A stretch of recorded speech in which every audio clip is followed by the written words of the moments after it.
a horrific attack in Boulder, Colorado, as a case of terrorism. The target of the attack, a group of people who had peacefully gathered in support of Israeli hostages in Gaza. Witnesses are reporting that the subject used a makeshift flamethrower and threw an incendiary device into the crowd. The suspect was heard to yell, "Free Palestine," during the attack. The FBI's Mark McCulloch heard there on Denver 7. The suspect, identified as 45-year-old Mohammed Sabri Solomon. White House Deputy Chief of Staff for Policy and Homeland Security Advisor Stephen Miller said in a statement on X, quote, "A terror attack was committed in Boulder, Colorado by an illegal alien." Miller continued, he was granted a tourist visa by the Biden administration, and then he illegally overstayed that visa. In response, the Biden administration gave him a work permit. Correspondent Bernie Bennett. Istanbul, the scene of the latest round of Russia-Ukraine peace talks. Those discussions now underway. The Ukrainian Foreign Ministry says the delegations led by Defense Minister Rustem Umerov, while the Russian teams headed by Vladimir Medinsky, an aide to Russian leader Vladimir Putin. Turkish Foreign Minister Hakan Fidan is presiding over the talks, and officials from the Turkish intelligence agency will also present. Correspondent Charles Deladesma says the talks follow a carefully planned Ukrainian drone strike reportedly destroyed dozens of Russian military planes deep inside Russia. Not every Republican is on board as the Senate prepares to take up President Trump's budget and tax cut bill previously passed by the House. Kentucky Republican Senator Rand Paul says that, for one thing, the bill spends too much money. On Wall Street, ahead of this morning's opening bell, the Dow futures are down 105 points. NASDAQ futures off 110. More on these stories at townhall.com. If you're living with pain, see how Relief Factor can help. My back got injured very bad. I was off work for about a year. I heard about Relief Factor from my wife. I took it every day, 3 times a day for 3 weeks. I looked at her and I said, "The pain is gone." And she said, "I'm glad it helped." I said, "No, you don't understand. It's gone." Fight pain naturally with Relief Factor. Go to relieffactor.com and get your 3-week quick start today. Only $19.95. Healthcare is complicated. It doesn't have to be. If you don't love how your health insurance works, maybe it's time to leave traditional health insurance behind. Take charge of your healthcare with Christian Healthcare Ministries. CHM offers you flexibility. Enroll anytime, choose your own provider, and select the program that fits your needs and budget. CHM is the original faith-based way of taking care of your medical bill costs. Learn more at chministries.org/wellness. For this Alaska man, it was a brush with death out in the wilderness. Officials say Kel Morris survived unharmed after being trapped by a 700-pound boulder for some 3 hours during a hike. His wife held his head above water to prevent him from drowning. It took 7 firefighters, along with inflatable airbags, to lift the boulder off of him as he drifted in and out of consciousness. That incident happened while he was walking on the bank of a glacier creek, and the entire bank slid out from under him like an avalanche of rocks. Jason Walker reporting. 2 U.S. senators warn that Russian President Putin is stalling on peace while preparing a fresh military offensive against Ukraine. Senators Lindsey Graham and Richard Blumenthal say the U.S. Congress and Europe may have just 2 weeks to act. They spoke in Paris yesterday. Graham, a Republican, Blumenthal, a Democrat. News and analysis, townhall.com. It will be a Stanley Cup final rematch from this year's Hockey Championship Series takes to the ice on Wednesday in Edmonton. The Florida Panthers and Edmonton Oilers will meet to decide the NHL's top team for a second straight season. The Alexander Barkov-led Panthers avoided blowing a 3-0 series lead in an exciting 7-game victory in last year's Cup final. This year, Florida returned after a 5-game East Final Series win over Carolina. Connor McDavid's Oilers dispatched Dallas in 5 games in the West. Edmonton is seeking to become Canada's first Stanley Cup champion in 32 years. Florida hopes to become the first repeat champion since Tampa Bay in 2020 and 21. I'm Gethin Coolbaugh. Payroll processor ADP releases its May employment report on Wednesday. The median forecast is for 112,000 jobs. Friday brings the government's May employment report, expected to show the addition of 125,000 jobs. Townhall.com.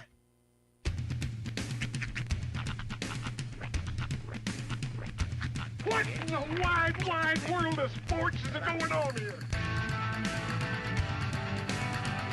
I promise you, whatever scum did this, not one man on this force will rest for 1 minute until he's behind bars. Now let's grab a bite to eat. Yeah, come on. I feel the hot wind on my shoulder and the touch of a world that is older. I hit the switch and check the number. I leave it on and then I slumber. I hear the rhythm ringing through it. Flamenco guitar and cumbia music. I hear the talking of the DJ. The travel said, what does he say? I'm on a Mexican radio. I'm on a Mexican radio. Broadcasting live from high atop the J.P. White Building in downtown Roswell, New Mexico. It's Mornings with Mike Winters on 106.5 Roswell's Talk FM. Is that what I sound like when I talk? Now, here's your host, Mike Winters. And good morning, one and all. Welcome to Mornings with Mike Winters. I am he. That would be me, Mike Winters. Happy Monday. Monday. It's Monday. Happy Monday. Overcast. Monday. Yeah, it's weird. It's like that weird, almost like the magic hour, but in the morning. Well, yeah, we got the word salad of rain chances today. Oh, fun. Yeah, like there's a 50% chance of rain today. Okay. This is the word salad that the Hallmark writers at the National Weather Service. I think I know what happened. They stopped hiring meteorologists and they started hiring literary majors. They did. A raindrop for you is in store today. How shall I describe a windy day? No, this is what they're telling us. A chance of showers between 9 a.m. and noon. Okay. Then a chance of showers and thunderstorms afternoon. Partly cloudy with a high of 92. Okay. Northwest winds 5 to 15 miles per hour, becoming south 15 to 20 in the morning. Chance of precip is at 50%. New rainfall amounts less than 1/10 of an inch, except higher and amounts possible in thunderstorms. So what they're saying, we've got a rain chance pretty much from about 9 a.m. till the rest of the day. Yeah. Could be rain, could be thunderstorm, could be a cocktail of both. Fitty. As I used to like to say, go outside, flip a coin. If it comes down wet, it's probably going to rain. All right. But there's only a 50% chance of that. Yep. And then, like, tonight we're looking at a 20%. And then they'll talk about rain again until, like, Wednesday night, where they're looking at, like, a 40%. So nice.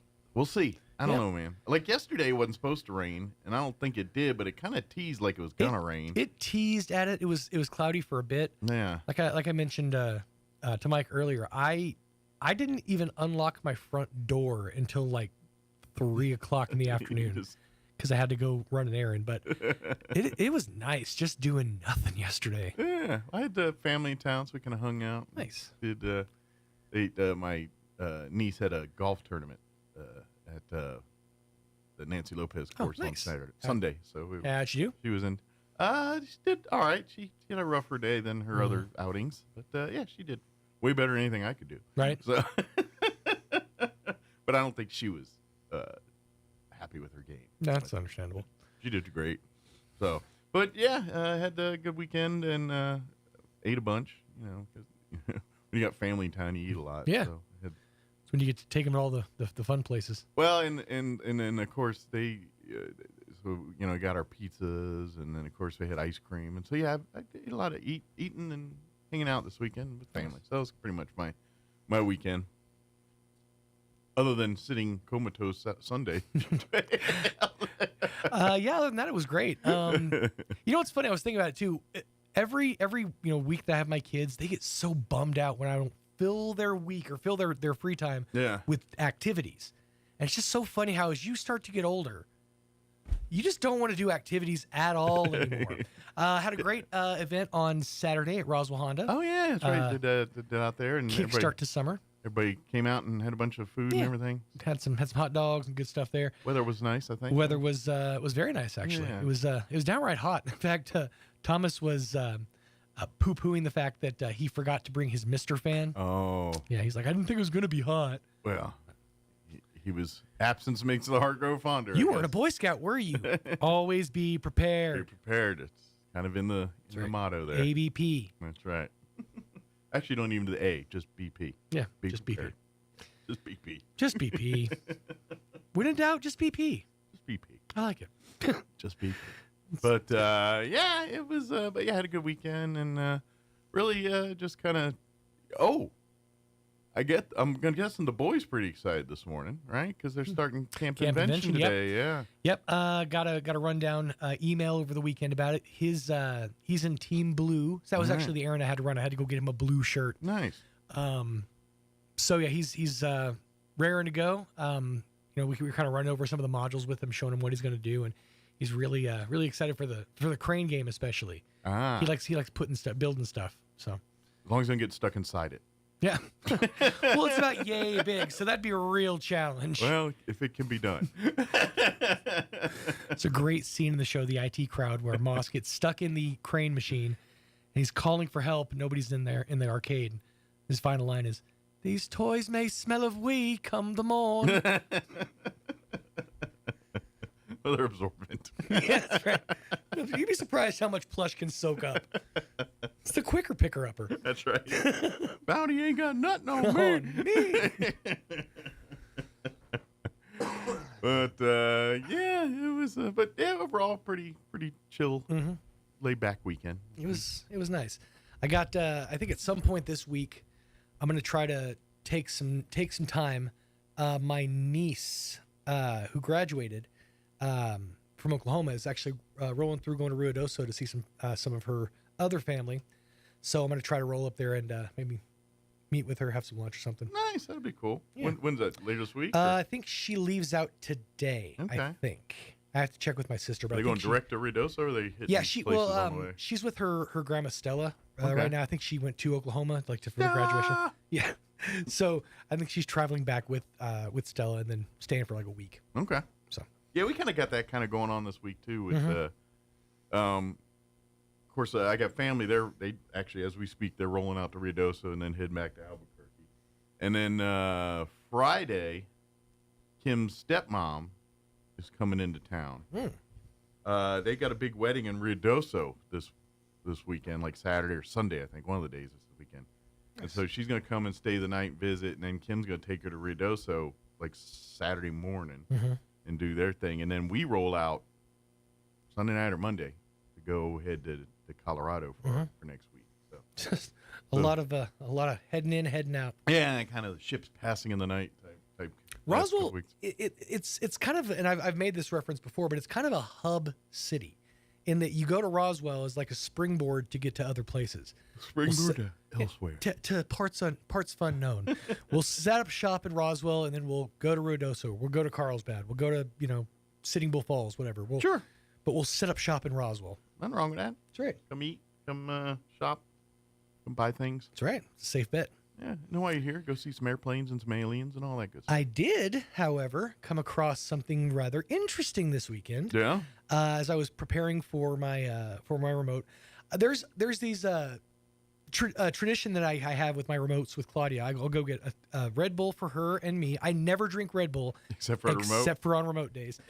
And also, she got me hooked on. I know I'm butchering the name, but they're called sabritones. Okay. They're those like wheat chips. Okay. You see in like the chip aisle, but they have like the chili lime coating. Okay. So I'll get a big bag of those and a couple of Red Bulls. So I stopped off at Dollar General. But as I'm walking around, I literally stopped. Said, did I just see what I think I just saw?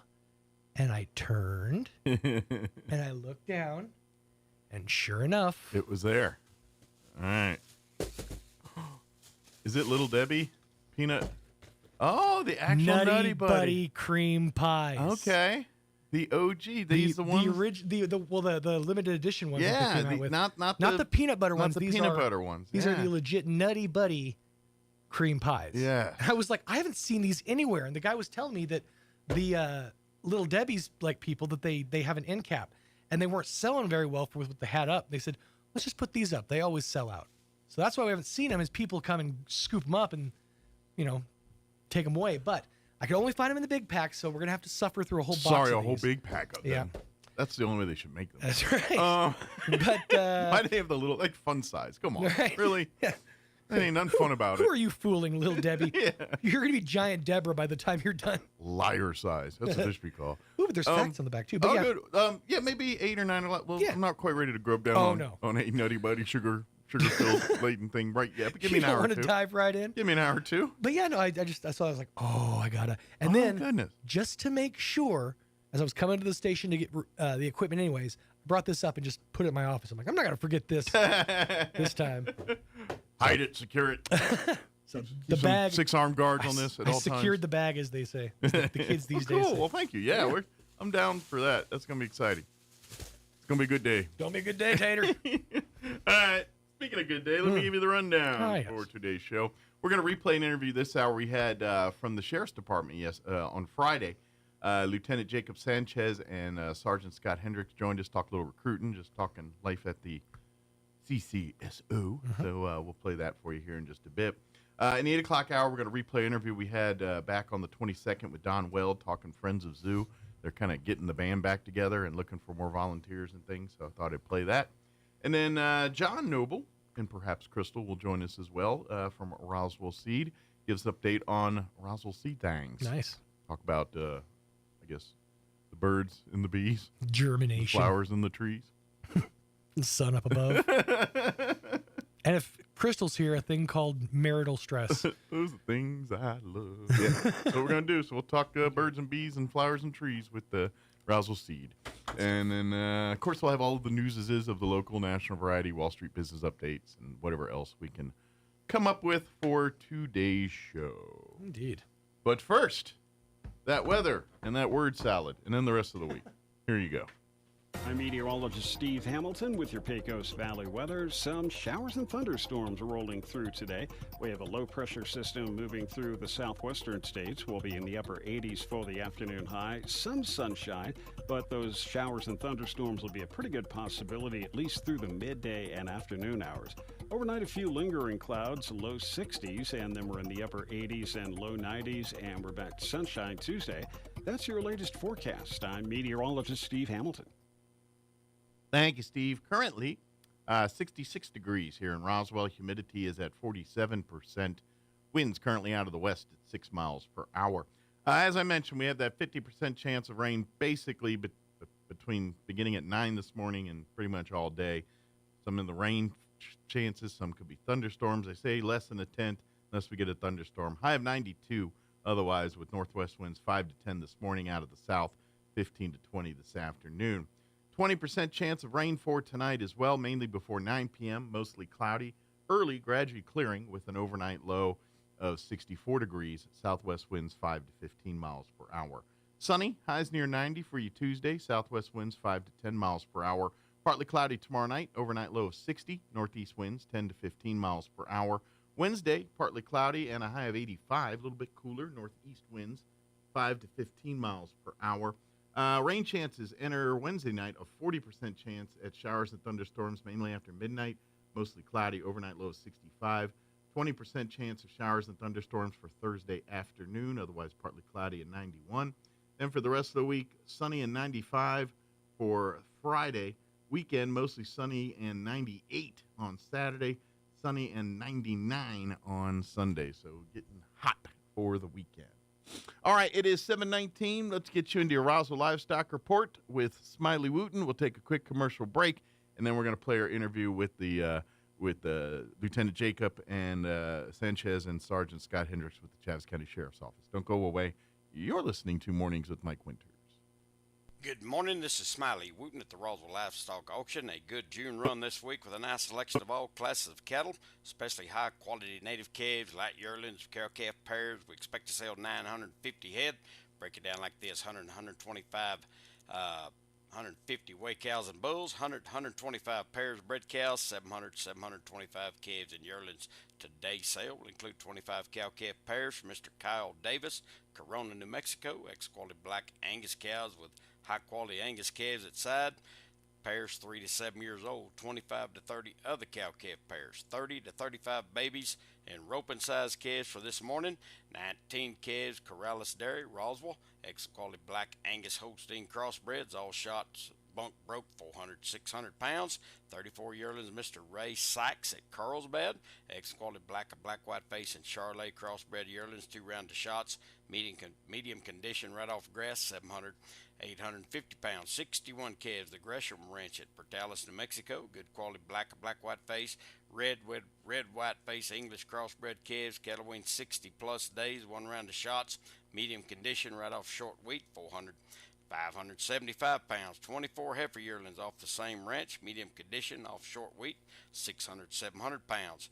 43 calves, light yearlings, Guadalupe Mountain Farm, Sierra Blanca, Texas, ex-quality black white face Angus crossbreds in medium condition, 375, 600 pounds. 111 calves and light yearlings, Corlitos Ranch, Fair Acres, New Mexico, good quality black Brangus crossbreds, 1 round of shots, thin condition, 275, 600 pounds. 25 calves, Mr. Luke Woolsey, Artesia, New Mexico, quality black white face Angus crossbred calves, cattle weaned 60 days, Bovishield Gold 7-way, 400, 550 pounds. And 20 calves, Mr. Chase Brown at Carlsbad, excellent quality black white face Angus crossbreds, 1 round of shots, 375, 600 pounds. Sale time this morning, 9 o'clock. Sale pairs, bred cows, 9:30 to 9:45. Be on calves and yearlings about 10:30. Fairly short on weigh cows and bulls. Be on pairs and bred cows pretty quick. We expect to sell 950 head today. This is Smiley Wooten, Roswell Livestock Auction. A bedroom is a quiet escape where I go for peace and comfort. This is Melanie at Glenn's Furniture. I know how important the most private room in your home is for your life and the lives of your family. That's why we offer a selection of bedroom groups that make living easier and more comfortable. Modern designs, bold curves, and stylish fabrics elevate your bedroom space. You'll find your new set easy to sleep on and even easier to own. Come see us at Glenn's on the corner of Union and Alameda, where delivery is free since 1953. Injury, surgery, or illness can set you back, but you don't have to recover alone.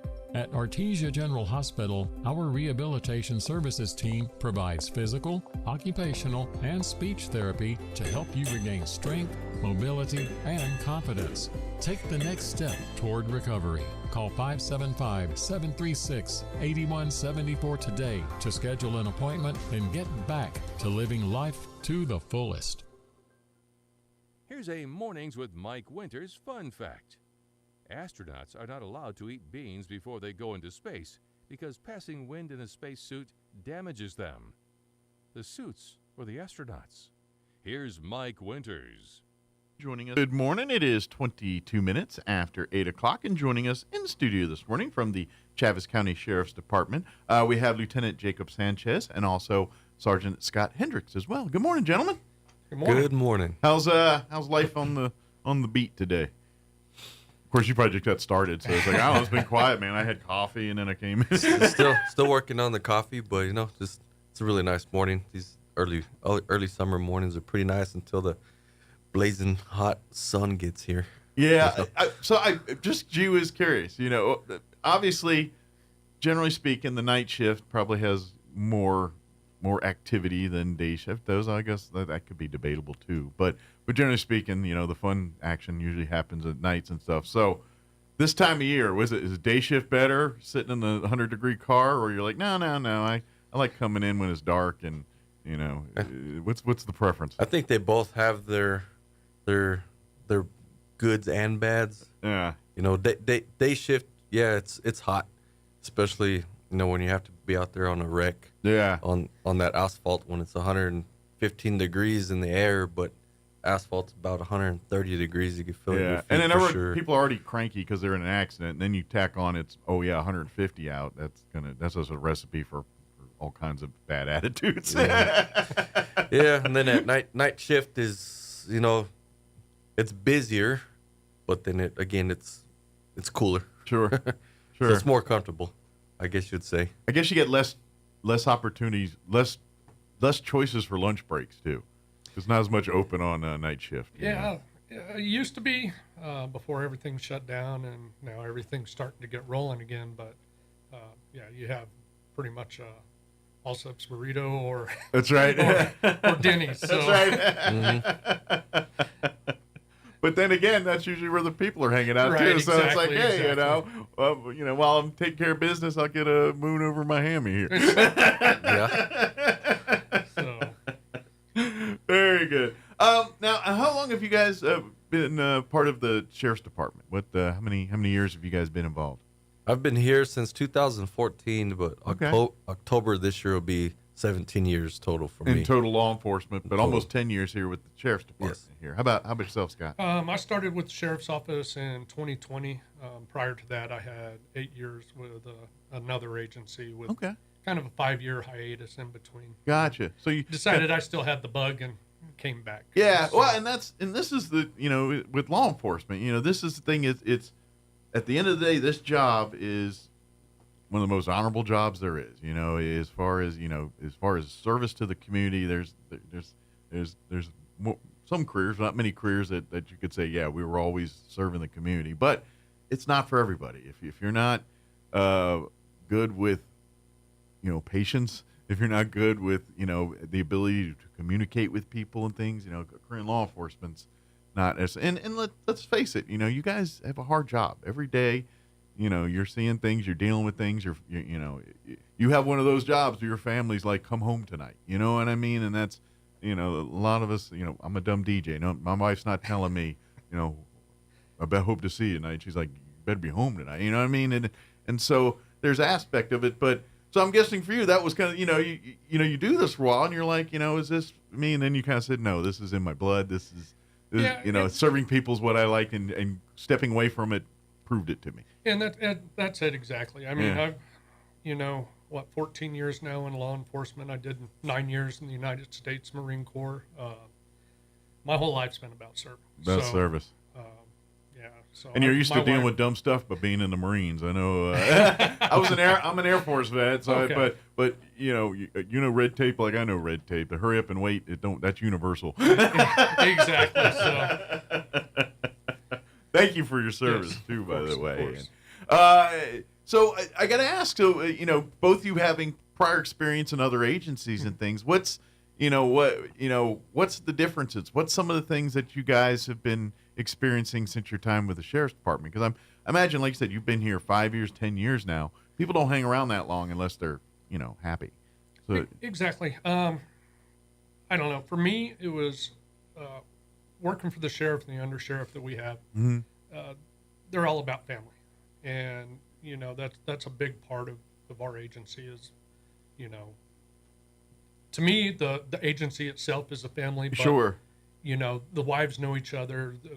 All of our wives, all of our spouses, significant others know the sheriff, undersheriff. When you're all in the foxhole together, that creates a family. Exactly. And that's law enforcement. Exactly. EMS, law enforcement, military. These are careers that kind of share those kind of bonding experiences. Exactly. So I've just been much at this agency. So gotcha.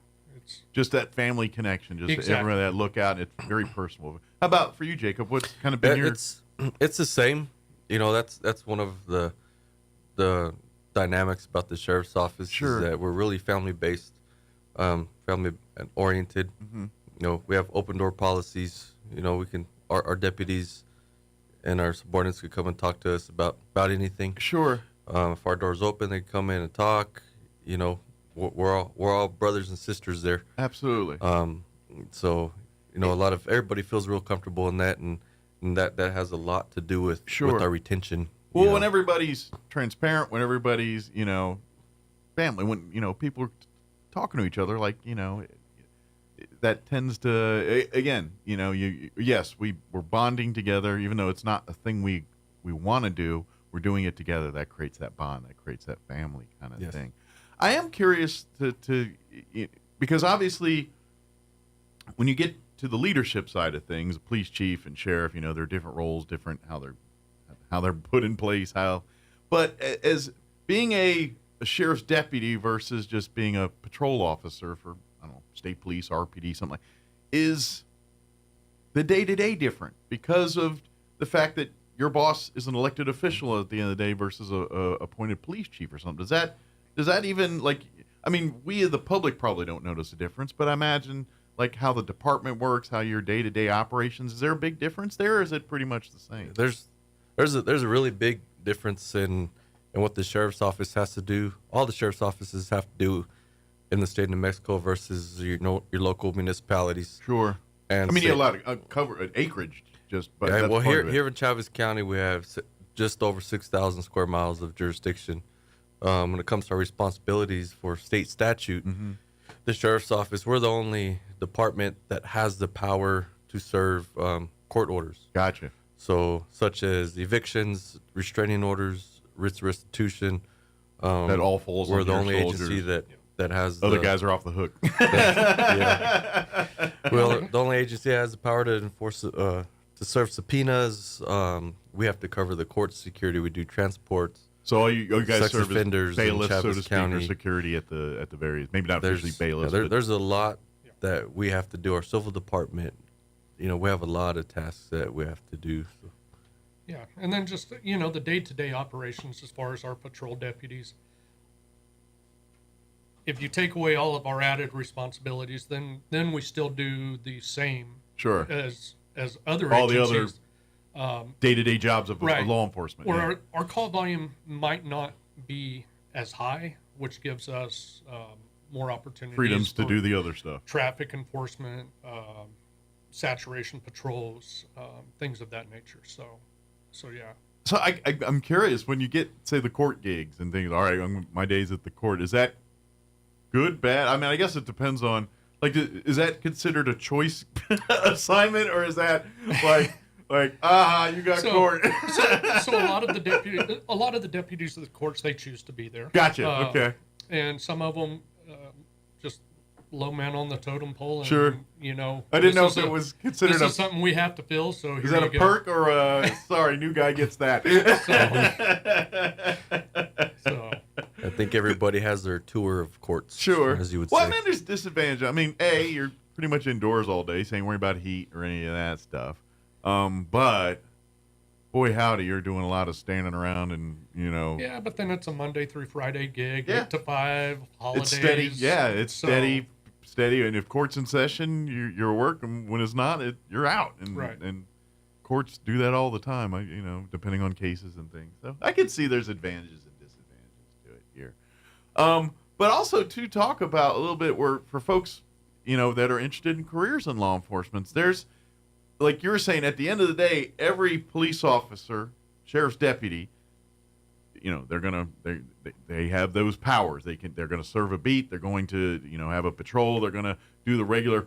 But, then there's the side things, I'm going to say you want to go up to rise to detective ranks and solve cases. That's a whole side where yes, at the end of the day, you're still going to be out there, having a shift and having to do things, but then you get to focus on the stuff you see on TV and go solve the cases and be out there at the crime scenes and all that.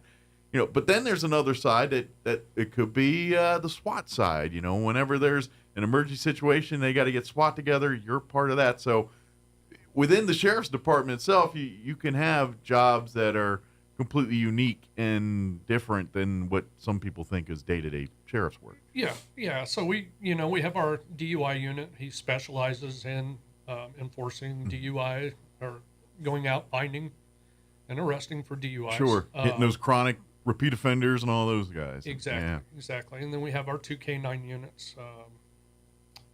Deputy De La Cerda with his dog Corba, and then our newest will be Deputy Castro, and he's actually heading to Texas this weekend. Okay.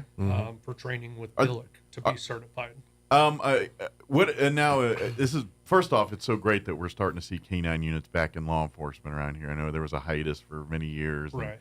And we missed the void, and we're glad they're back. But for these two, do they both have like the same job, or are they kind of, one's more of a tracker versus a protect dog? Or I know they all have different roles and different trainings. Both of ours are drug dogs. Gotcha. Okay. So they're out there to detect narcotics, which they had to completely retrain dogs and things because of now that cannabis is legal in certain places. Once they did that, a lot of the dogs were just retired. Yeah. They found it easier just to retire them than to spend the money to train them off. There is that adage, can't teach an old dog new tricks. Right. That is very true. Literally. But so if you love animals, I ain't gonna lie. If I was doing law enforcement, I mean, for me, that's, because I mean, you always have a partner. You know what I mean? Exactly.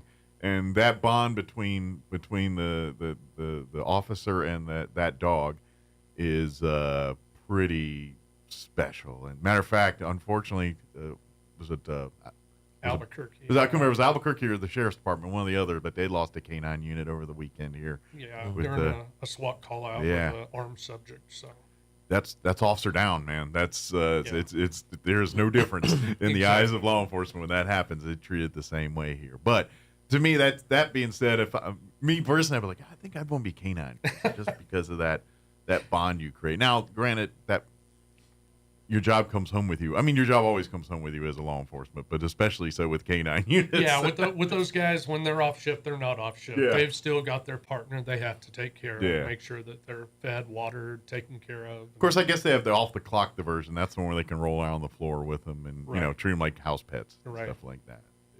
But that's kind of like for you guys, where did, what was kind of the past that always drew you as you've been going through your careers at parts of the, because I'm sure you guys have probably experienced different departments throughout your career. Yeah, so I was just a patrol officer here in Roswell. When they reinstituted the street crimes division, I applied for that and was part of the street crimes for about their first year of reinception. Gotcha. Decided that I wanted back on the streets. Went back on the streets, and after about 8 years, I decided, well, maybe this isn't my path. Maybe I should try something different. So I left law enforcement, but after that 5-year hiatus, I mean, it's still in my blood. Sure. I've known Under Sheriff Useless since high school.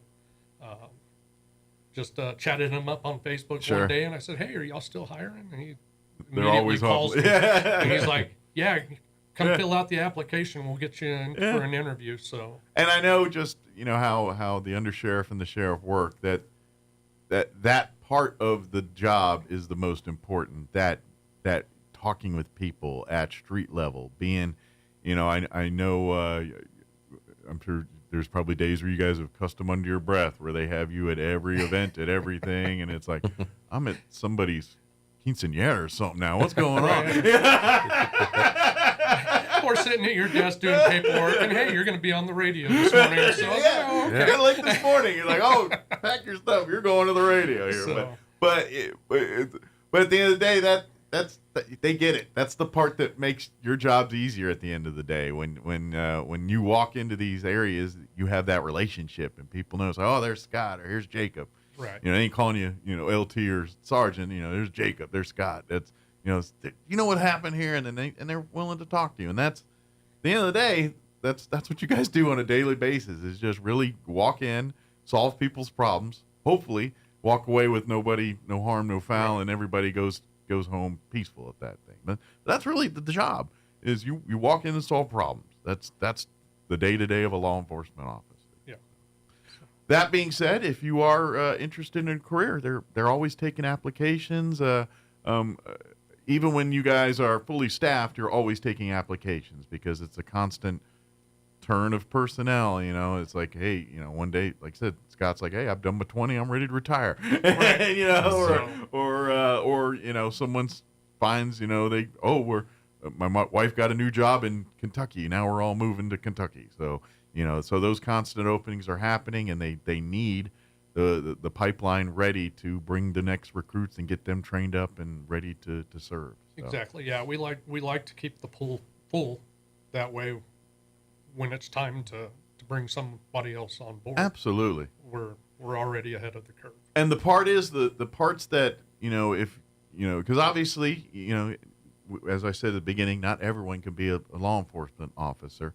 It takes a certain skill set. It takes certain dedication. It takes a certain mindset to do this job.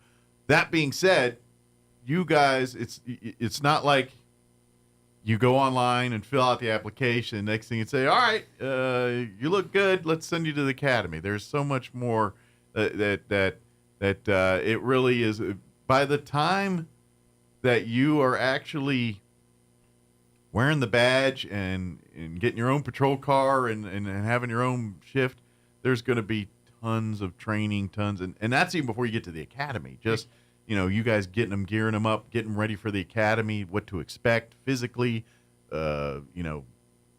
book-wise, all that stuff. It's kind of like, to me, it's like recruitment for military. Like when you just didn't sign up, you really, they spend that month or two or whatever it is between you going and shipping out to prepare you for that. And you guys do all that. So if you need to lose a few LPs, you're going to need to but trust me, they will work with you on making sure that you meet the physical standards and the other standards as well. Oh, true. Yeah. Yeah, and then and just be looking out. I don't have a date yet, but sometime next June or next month, we're gonna have another open tryout for the public if they're willing to come and try out with our applicants.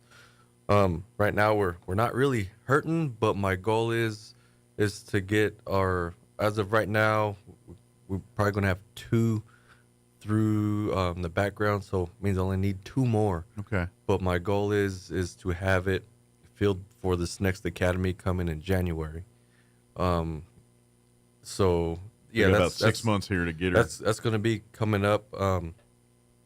So just keep a lookout for that. I mean, if anybody has any questions on our benefits with the county, our benefits are really, really good with Chaves County. That there's something that, and folks, if you ever go to a county commission meeting, and I don't know if it's once a year or whatever, every so often they do a kind of a dedicated service to county employees, and every single time they have one of these, there's people that have been with the county 30 plus years sometimes. And to me, when you talk about benefits and quality of life, those are the indicators. When you got guys that have been at a place for 10, 15, 20 years, that's your best advertising, saying, hey, it's probably a pretty good place to work. Because people that are happy will stay at places. If they're not happy, they're not going to be there 30 years. They're going to find the greener grass somewhere. And that's the tribute also with the sheriff's department. Like you said, 10 years, 5 years, yes, we have our new recruits, but, that sheriff's department is full of 20-year vets and things like that, and all spending time here in Chaves County. And that, again, is another one of those underlying, hey, if you're looking for indicators if that's a good place to work, that's one of the strongest indicators I can give you. Is if people are been there for a long time, that means they're happy. That means that's probably a pretty good place to work. And then with us too, it's when we do have openings, it's kind of generational based. We kind of have to wait for somebody to retire or go out the door before it can move up and make that spot open up. Our retention is really good. Once you get a job, you want to hold on to it there. That's kind of how it works. And something else I'd want to say too is if you are interested and you're kind of like, well, I love the concept of it, but am I cut out for it? I don't know. Don't hesitate to come to the sheriff's department, request ride-alongs, things like they do it all the time for folks. If you wanna spend a night, usually a night, because again, that's where the action is. Right. You can ride along during the day. Whatever works in your schedule. Or nighttime, whatever can fit you in your schedule. You can just come by the sheriff's office front desk. Yeah. Request a waiver. Fill out the waiver. We have to do just a quick little background on you, make sure we meet the qualifications to do ride-along, and then we'll set you up for a ride-along. Yeah. And they hook you up with a flak jacket and put you to work. Well, and I will tell you this. Having got to experience that myself a few years ago, you realize how much you don't know until you go and hang. Like I got to experience that, and you got into some parts of town here that you're like, are we still in Roswell? You don't, if you're not there, you don't realize it, and you're like, it's a whole different world. But the thing that got me too is with the particular deputy I rode with that night, we're sitting in his car and we're going down one of the alleys down in the south end, just kind of patrolling, checking people out, and there was a homeless gentleman kind of propped up against a fence, so just doing a health wellness check on the guy. But we're pulling up to the guy, and the officer goes, all right, stay in the car here. We look, there's 2 guys back here. There's one over. And he literally pointed out like 4 different people that I had no earthly clue were in that alley. And sure enough, as soon as I stayed in the car, but he got out and went to talk, sure enough, as soon as he went out, these other people of which he spoke of started coming out of the shadows. Like, this is why I'm not a cop, because I would have missed all of that. And that's the training. And you don't realize your situational awareness definitely gets heightened. And you know, when you go through the field training program, we try to put them with some of our more go-getter deputies and teach them that. Sure. And, hey, this is what you have to look for. And every moment could be your last moment if you're not careful. Exactly. Yeah, and that's and I know too, and I know when we've had sheriff and undersheriff on here, you know, like when they do go out to these conferences and things, and they're pulling in some really great technology that's helping with the training. I know they've got some like VR simulators right now that it's about as real as you can make it without actually being in that situation for these folks, and they, not only law enforcement get to train on it, but it gives civilians an opportunity to say, hey, this is what it's like, behind the badge right now when you're out doing these things. Right. Yeah, we just got some new stuff that just implemented from another conference we just went to a few months ago. So yeah, they're really good, especially when you're out there talking to people and networking with other agencies and companies. We got to keep up with the times. Sure. Technology is always changing, so we're doing our best to keep up. And that's a perk of the job. I mean, let's just face it. That's the cool. Like when people say, "Hey, do you want to be a law enforcement officer?" Yeah, they got cool toys, man. I mean, let's just face it. The cars are cooler. Everything's cooler, and that's a perk, man. I mean, I don't care what anybody says. Half the fun is, I mean, even you guys, I'm still every once in a while are probably like, "Oh, I want to play with this thing," or "I want to." Man, I can't believe they pay me to do this. Right. So. I mean, that's pretty cool. Especially with the newer generation of law enforcement that's coming in, or 21-year-olds now. They're already aware of the technology, and reports and to Kids are type always them out, smarter or you than could us. even Right. just talk a report and they'll type it out. When it was different for myself and like Sergeant Hendricks when we started, it was carbon copy paper. Oh, so you got writer's cramp. Yeah, we were handwriting the reports, and everybody, depending on your sergeant, you make 3 mistakes, you're starting this entire report over. And everybody had their white out and their yellow out. Right. And their one good pen that would go through all the copies of the paper. And if you so these mess guys, with the other guy's pen, that's a hanging offense. Exactly. So this generation now, and even just the They got it generation easy. ago, they're getting it handed to them on a silver plate, and they have no idea. Yeah. Although maybe just their first night, like, give me that phone. This is your notepad. Here's your pencil. Here's your whiteout. This is tonight's. Well, look, you're gonna get this, but you got to know. Smartphones You got to and learn. Google Maps did not exist when we first started. Yeah, and that's when I was. Exactly. We had the Get lost. we had the map index E5. Trying to Right, find yeah. it. So there was your Rand McNally. Oh, where's that going? Yeah, you never think about that. I never thought. Yeah, I mean now literally everything's right there, and I'm guessing that wasn't like something dispatch can help you with, like back in the day. It's like, hey, can you give me just turn-by-turn directions to the scene? Well, if you had one of the good dispatchers that had been there for a while and be like, hey, give me the nearest cross street, right? They would immediately. Yeah, they can help, but it'd be like, at the stop sign, hang a left. Yeah. So nowadays we're GPS our deputies themselves and their units, so they can watch this live stream on the map, and they can tell us right where to get, if we're trying to find somebody in a phone ping or something. But you guys can't hide no more either, because like when you're off shift, they're like, no more hiding. Sheriff's like, hey, where you at? You can't do that anymore. It's like, I'm on lunch over here. No, you're not. I'm looking right at you. Right, you're down the street. I'm on break, eat lunch. No, you're not. So the technology we have now, it's really amazing. Absolutely. But it's safe. And to be honest, these are the tools you need, particularly in the county you work in. I mean, because, it's a rural county, and you get... Yeah, and it's a huge safety thing. I mean, to be able to know where all of my deputies are at Absolutely. all times. If we lose radio contact, I can pull it up. Hey, this is the last ping that we had on his body camera, and I can get deputies right to that area immediately. Yeah. Especially if you're getting out in Boot Hill or places that are, very remote here. And by the way, for folks that don't know, the sheriff's deputies serve outside of Chaves County as well. If there's an accident or something in, say, Roosevelt County or something like that, and it's closer for sheriff deputies from Chaves County to get there than Roosevelt County or state police, and guess who's going out there? Yep. It's Chaves County Sheriff's deputies. I've worked accidents with injuries as far north onto it. I was 15 miles south of Vaughn. Wow. But I was the closest law enforcement, so I we remember were there. that ride along night. We didn't get quite to Vaughn, but we got a good 15 miles into Roosevelt County before we were well outside of Chaves County when we went. And guess who else was there? Roswell Fire Department. Yes. It's not just our RFD, RPD. Sometimes we'll have to go out there too.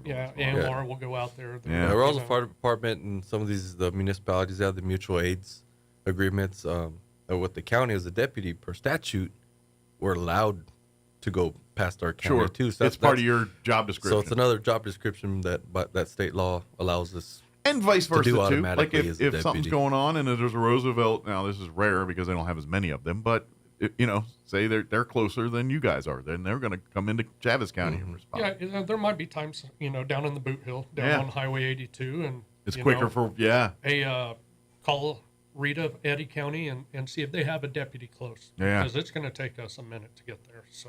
Do you guys have any deputies that live way out there that actually commute into town every day and do all that? Anybody on the department living out in the boonies? Yeah, we don't have anyone down in Duncan. I have a deputy on my shift. She lives down outside of Hagerman. Okay. And I'm going to guess they probably go back to those areas to patrol generally because familiarity, know the neighborhood. She loves being in the Valley District when I put her down in the Valley. Yeah. And she goes down there. And that's kind of that, and that's part of by design that the deputies have beats. They have areas, they have neighborhoods that they keep an eye on, and they kind of know the activities. They know what's supposed to be going on in those neighborhoods and what's out of sorts. When Exactly. those They things know happen. the vehicles. They know the farmers. They know. So. Yeah, and that's the best valuable policing tool they have because when the neighbors see them all the time, the neighbors know they're there, and guess what? They're more likely to talk to them and say, that's you're part of the landscape too, just like they're part of the landscape. Exactly. That's very true because it was the same for me when I started. I knew from East Grand Plains all the way to Lake Arthur like the back of my hand because I'm a Dexter boy from the valley. And as soon as I came in the county, north side of Roswell, the county, I had no idea. You were like, nothing. I'm in a different where world. Nothing was, street names, nothing. I had to learn it all. It's weird like that. You think, and you grew up in a whole place your whole thing. Oh, I know at the back of my hand until you don't. Yep. Yeah, it's amazing here. But I just saw the time we need to wrap up here. But if anybody is interested in learning more and interested in about starting the process of being a Chaves County Sheriff's Deputy, I guess first off, come on down to the Sheriff's Department, talk to the front desk, and you can always go to the county's website and fill out an application. That's if you want to start, there in your underpants at home here on your computer. You can start. It's online now. We just got a brand new system the county does for applications. So just apply. Just like I said, we're looking for 2, maybe 3. Yeah. That's but we're my always goal keeping the pool going too. And so because as soon as something happens and we need those numbers back, they're dipping right in. Say it. Next person up here. Here's our next candidate that looks qualified and great let's start the process of training. Yeah, and then just be looking out on our Facebook page next month. We'll post out the tryouts again. Absolutely. For the open tryouts. And then, like I said, if you're interested in maybe experiencing a ride along or something before you kind of decide this is the path you want to go, don't hesitate. Come on down to the sheriff's office. It's in the county building. You can't miss it. They're around the back there. If you go to the main entrance, just kind of go around the back. That's the sheriff's department. Yep. Yeah, on the east side of the building. Yeah, so can't miss it. Is there anything you guys want to mention that we skipped on or just didn't talk about?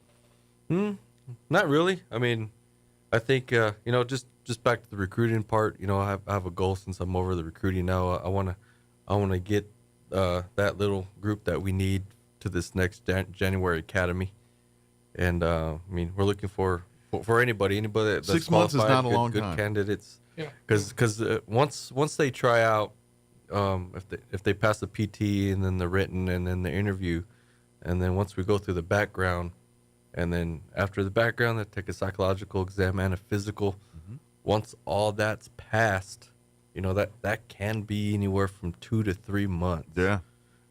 And then the process of getting you hired, getting you Sure. all the in-house trainings, and then we also have to get you trained to make it into the academy. It's not an automatic go into the academy. We have to take you to the academy. You have to meet certain criteria before they'll even let you in the door. And it's so if I can get everybody by at least August, I think would be good. So anybody out in Roswell, Chaves County, if you want about 6,000 square miles of jurisdiction, we're hiring for you. But here's the other side. You go through this, and you've got a family on the other side. Like if you're looking for a sense of belonging, if you're looking for that camaraderie, if you're looking for that law enforcement, you're not going to find many more places that are going to have that tight bond that literally people will die for you. They got your back, literally. Exactly. Yeah.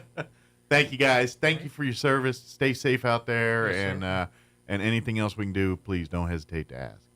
All right. Thank you again. We'll see you on the next one. All right. Have a good weekend. Thank you. Cool and dry, depending on the rain. Right, exactly. All right. It is 8:55. Let's pause for news.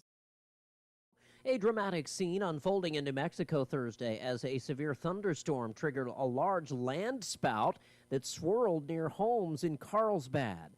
Amanda Bratcher recorded video of a land spout outside her home, describing it as a huge dust devil that developed into a land spout. Classic tornadoes form in supercell thunderstorms that contain their own rotating updraft. Land spouts can occur when you have colliding winds at the surface that will begin to make their own vortex. Nearly every New Mexico county and the cities of Santa Fe and Albuquerque are in hot water with the federal government. The Department of Homeland Security releasing a new list of communities that they say are, quote, deliberately and shamefully obstructing the enforcement of federal immigration laws. Dozens of other states are on the list. It was created to identify what they call sanctuary jurisdictions. You're up to date. I'm Jared Sorello. There's something your iPhone can do that Apple doesn't exactly shout about. It can actually listen for you. Things like a smoke alarm going off, a knock at the door, your baby crying. When it hears something important, it sends you a notification. I'm Kim Commando for Home Title Lock. Go to HomeTitleLock.com and use promo code KIM to receive a free 14-day trial of their $1 million triple lock protection when you sign up. This cool feature is called sound recognition. It's built right into your iPhone. Head to Settings and find Sound Recognition, turn it on, and choose the sound you want your phone to keep an ear out for. Things like glass breaking, someone shouting, or a smoke alarm. It can even pick up if water's left running.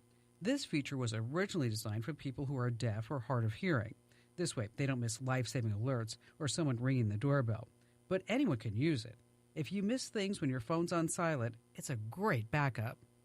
My free newsletter has a 5 out of 5 star rating on Trustpilot. You should just try it. It's free at getkim.com. Title theft is a growing real estate scam targeting the $32 trillion in American homeowners' equity.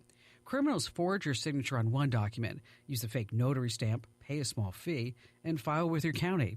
Then, your home's title and its equity are in the hands of a criminal. So when is the last time you checked your home title? If you're like me, the answer is never. And that's exactly what scammers are counting on. Use my promo code KIM at HomeTitleLock.com, and you'll get a free title history report to find out if your title is still in your name. When you sign up, you'll also receive a free 14-day trial of their $1 million triple lock protection. That's immediate 24/7 monitoring of your property, urgent alerts if there are any changes, and if fraud should happen, their U.S.-based restoration team will spend up to $1 million to fix the fraud and restore your title at no additional cost. Your satisfaction is guaranteed, and you can cancel anytime. Go to HomeTitleLock.com and use promo code KIM for the protection you deserve. It's time for the Chaves County Sports Report. We told you about baseball all-star selections yesterday. These are seniors, and they'll be playing against each other at the end of the season. That's already happened, of course.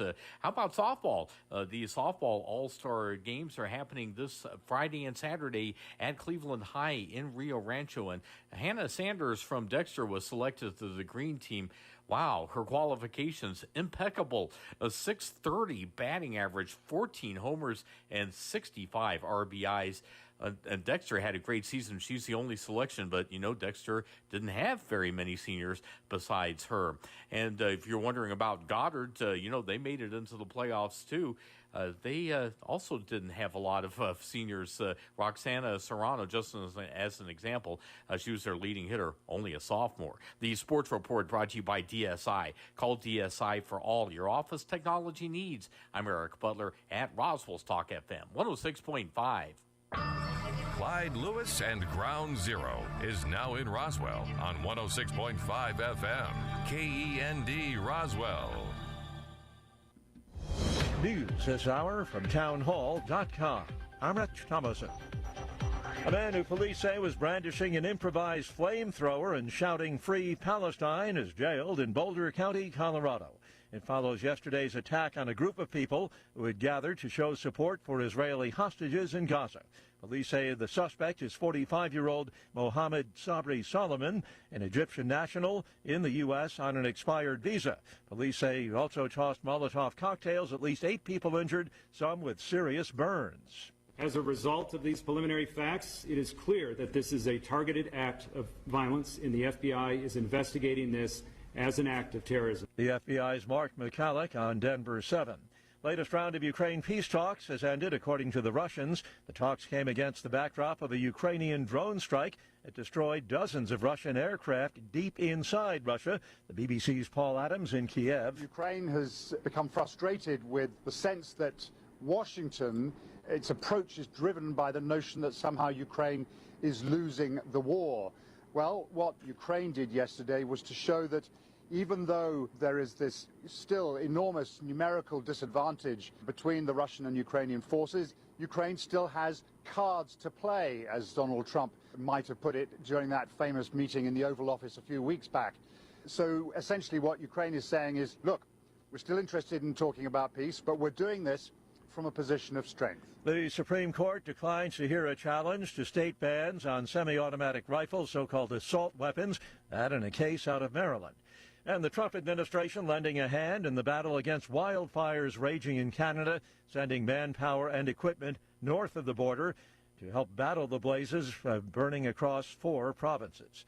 On Wall Street, the Dow down 405 points. More on these stories at townhall.com. Here's an important message from the Diabetes Solution Center. Do you like pricking your fingers to test your blood sugar levels? No one does, but it's important to maintain your health. And now, by wearing a small remote device called a continuous glucose monitor, or CGM, you don't need to prick your fingers anymore. It's easy to use and helps you make more accurate diabetes treatment decisions. If you are testing your blood sugar 3 or more times daily, injecting insulin, or using an insulin pump, call the Diabetes Solution Center right now. And if you have Medicare or most major insurance coverage, you may be able to get a new CGM at little to no out-of-pocket cost. Shipping is free, and we'll even bill your insurance company for you. If you are testing your blood sugar 3 or more times daily, injecting insulin, or using an insulin pump, call the Diabetes Solution Center right now to learn how to end the painful finger sticks and get your own continuous glucose monitor, or CGM, at little to no out-of-pocket cost. England, a popular destination for people fleeing their home countries. UK government figures show that on Saturday, more than 1,100 migrants arrived in the country in small boats from France across the English Channel. Figures from the Home Office say that on May 31st, 1,194 migrants arrived in 18 boats. That's 42% higher than the same time last year. And the increase is putting pressure on the Labour government, which returned to power nearly a year ago after voters became disillusioned with the previous Conservative administration's efforts to get a grip on the number of migrants making the crossing. British Defense Secretary John Healey told Sky News that it's a really big problem that French police aren't able to intercept boats in shallow waters. I'm Donna Warder. German police say 3 patients were killed in an arson fire over the weekend, a hospital in the city of Hamburg. News and analysis, townhall.com. Smoke gets in your eyes? It does indeed in parts of the U.S. where those Canadian wildfires taking a toll on air quality. As of Sunday afternoon, swaths of North Dakota, South Dakota, Minnesota, and Iowa were experiencing, quote, unhealthy air quality levels, according to the U.S. Environmental Protection Agency's Air Now page. At the unhealthy level, the EPA warns that some may experience health effects, while those who are considered more sensitive, children, the elderly, those who are pregnant, and those with health complications, may experience more serious health effects. The EPA's Air Now page forecast for Monday suggests that smoke could move slightly east, bringing a greater impact to much of Minnesota and Wisconsin and the northern portion of Iowa. Air quality could drop to unhealthy levels for sensitive groups in those areas. Bernie Bennett reporting. First of its kind experiment shows a 3-year exercise program improves survival rates in colon cancer patients, colon cancer. The results in the New England Journal of Medicine. More on these stories, townhall.com.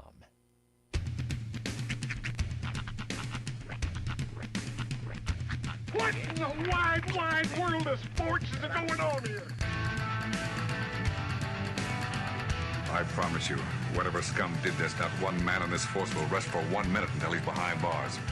Now let's grab a bite to eat. Yeah, come on. I feel the hot wind on my shoulder and the touch of a world that is older. I hit the switch and check the number. I leave it on and then I slumber. I hear the rhythm ringing through it. Flamenco guitar and cumbia music. I hear the talking of the DJ. The travel listen, what does he say? I'm on a Mexican radio. I'm on a Mexican radio. Broadcasting live from high atop the J.P. White Building in downtown Roswell, New Mexico. It's Mornings with Mike Winters on 106.5 Roswell's Talk FM. Is that what I sound like when I talk? Now, here's your host, Mike Winters. And good morning. It is 6 minutes after 8 o'clock. Welcome to hour number 2. That man needs the deuce. Mornings with Mike Winters. Right here on 106.5 Roswell's Talk FM. Happy Monday. Yes, welcome to it. Kind of a not typical Monday, as it's a little overcast, feels a little different. It is, yeah, the clouds kind of started rolling in more since the sun's been up. It was, it's kind of bright out. It's been really, like, and I know it probably does this every year around this time, and I haven't noticed it before, but it feels like it's getting light out a lot earlier than it ever did before. Does it? It really does. Like 5:45 in the morning is when it's just, I'm starting to see like the blue of the sky. You know? Yeah. It feels odd. It feels odd, but I think it's just like that all the time. We just are creatures of it used to being night, and when it's not night, it feels weird. I'm looking forward to this time next year when I can complain about it again. Of course, it also matters, parts of the country or parts of the world you live in. That time in Germany, I could not. That messed me up. And the fact that it was 11 o'clock and still daylight out, I'm like, I got to be up in the morning. I got I got stuff to do. How do you function? And then it would really mess me up around when I was there during like June, July hockey playoff times. And they were showing like hockey playoffs on Armed Forces Network, but at like 2 in the morning. So I'd go to bed for an hour, get up, go watch the hockey, then go back to bed for an hour, and then go to work. Because I was like, I got to watch the playoffs. And, I got very little sleep in Germany. You don't realize how much your whole, like, rhythm, is tied into when it's light out versus when it's dark out. Yeah. And how much you associate different things with different times of day. I don't understand how people there's a town in I think it's called Barrow, Alaska. They experience 28 days of continuous daytime in the summer and 28 days of it's like a month and a half of continuous nighttime in the winter. Yeah, I don't understand how you can function like that. It would be rough, and I know in places like that, depression and those types of mental health things are higher numbers than other parts of the world. It's pretty crazy. Yeah, I was watching a video of this lady that lives there. And she showed this, like some people have like a stand-up panel mirror. She has a stand-up panel light. Yeah. It mimics sunlight, and it's prescription. She said her doctor prescribed her this light. That makes sense because you do need the vitamin D and the calcium with all the stuff that being out in the sun gives you. Yeah. It's if you don't have it for 28 days, I imagine you find it deficient, unless they just like IV milk in you or something. Right. I don't know. It is pretty ironic that seasonal affective disorder is what it's called, and it's sad. It just breaks down to sad. So, like in the opposite, when it's like 28 days of light, would they do anything for that? I would imagine just dark rooms. Yeah. Like blackout curtains. Yeah. Yeah, because, I mean, that's the only way to function, that or like a mask. I wonder how they did it when they were kids before the internet. Because, like, when we were kids, again, this was the 80s. We were latchkey kids, and they pretty much let you out, and they say, be back when the street light comes on. I'll see you in a month, Mom. Yeah, that was the key indicator as the street light comes on, and you go into the house. I imagine up there, it's, when the moose come back in, it's cued for your time to come back in. Yeah, I mean, that's kind of the deal. So I don't know, but there's no self-respecting kid's gonna own a watch. Although, how cool would it be to play hockey in the middle of the day or middle of the night when it's the middle of the day? When it's 3 in the afternoon. That would be pretty cool. I ain't gonna lie, I'd be down for that. Mm-hmm. Hockey marathon starts at midnight, goes till 7 a.m. That'd be pretty cool. By that same concept, you drop something into like a slat in your patio. You're like, well, I guess I'll get that in March. Right. Most powerful flashlight's going to illuminate that. It's gone now. It's just gone. It is back to the earth. But yeah. Speaking of those, like, have you seen like commercials online for like the world's most powerful flashlights and all that? Mm-hmm. And look, I'm a fan of a bright flashlight as much as the next guy. Right. But if I'm literally blinding people a mile away, maybe I don't need that big of a light. That's all I'm saying. Yeah. No, it's become the new how many blades can you put on your razor? Right. Is how many candles power can you make this flashlight? It's like we're just shooting lasers at people now, aren't we? What is going on? I can see the color of your eye from 2 miles out. It has X-ray. You can see through walls at night. And you're just like, golly. I just like how, because it's candle power is what they say. It's like, 1 million or lumens or candles worth of power. I would love to have been the first guy to figure that out. It's like Jim, bring me your candles. Yeah. We're going to get 16 of these bad boys in this room, see how much we can light The up. only people I know that need those kind of lights are doing illegal activities, like spotlighting deer and doing just stuff like that. Sure of that. What do you need a light so bright that it literally... Well, and the ones that I've seen used, too, is they... Like, you turn it on, and you'll see it's just emanating smoke. Because it's so hot. Right. All those lights. I mean, yeah, you could, if you pointed at some brush, you could probably start a good fire. I like to burn ants at 3 a.m. Anybody can do it 2 in the afternoon. I do it at 3 in the morning. Come here, I want to put this light behind you, Bill. I want to see if I can see your rib cage. Yeah. I wonder if you put a magnifying glass in front of it when you start. Just a. It just burns a scar into the ground. So you know, you got a hole in the wall. We need to find an anthill now. Get me a magnifying glass and a 7 bazillion lumens light, and we've got a blowtorch. Yeah, those are fun. What's funny is I've seen the ones that they've tested. You can get them on Amazon, or you can get the ones on Temu. But yeah, I feel like the Temu one's not the same. It's hilarious. It'll work for like 10 seconds, and then the light like literally burns out. It's too hot to do the thing that it's supposed to do. Yeah, all runs on a AA battery. I got duped one time. It was from eBay though. I bought a CD player, a portable CD player on eBay, and it came, and the batteries for this thing I have never seen. Were batteries they like European this. Batteries? Or I guess weird? they were like this long, and they're square. Huh? Like a 9-volt battery, but longer. Kind of like a but except for perfectly square. Okay. Like and not long. rectangle. Gotcha. No, rectangle if you looked at it from this way, but yeah, square. Right. Front to back. And I've looked. I've never seen that battery before or since. I don't know if it was proprietary, if I was supposed to charge the thing. I got 3 hours of use off of it and never was able to use it again. It's the same people that made that car from one of those Stan Company countries in the new Vacation reboot movie. Oh, yeah. Don't hit the Nazi button. The one I always wanted, I was always really jealous of, like the ugly car, is Steve Urkel's car from Family Matters. He used to drive one of those that had the door on the front. Oh. Like you'd open the front of the car to get out of it. Is that like a British deal or something? I don't know what it was, but it was the coolest. It was the coolest design I've ever seen. I think it was a Volkswagen, but it was the coolest design on a car because it had your steering wheel and all your stuff here, and then you just that was the door. I wonder how many like every time you say that, I just think of Mr. Bean because of Mr. Bean. I grew up in that wheelhouse of watching Mr. Bean, right?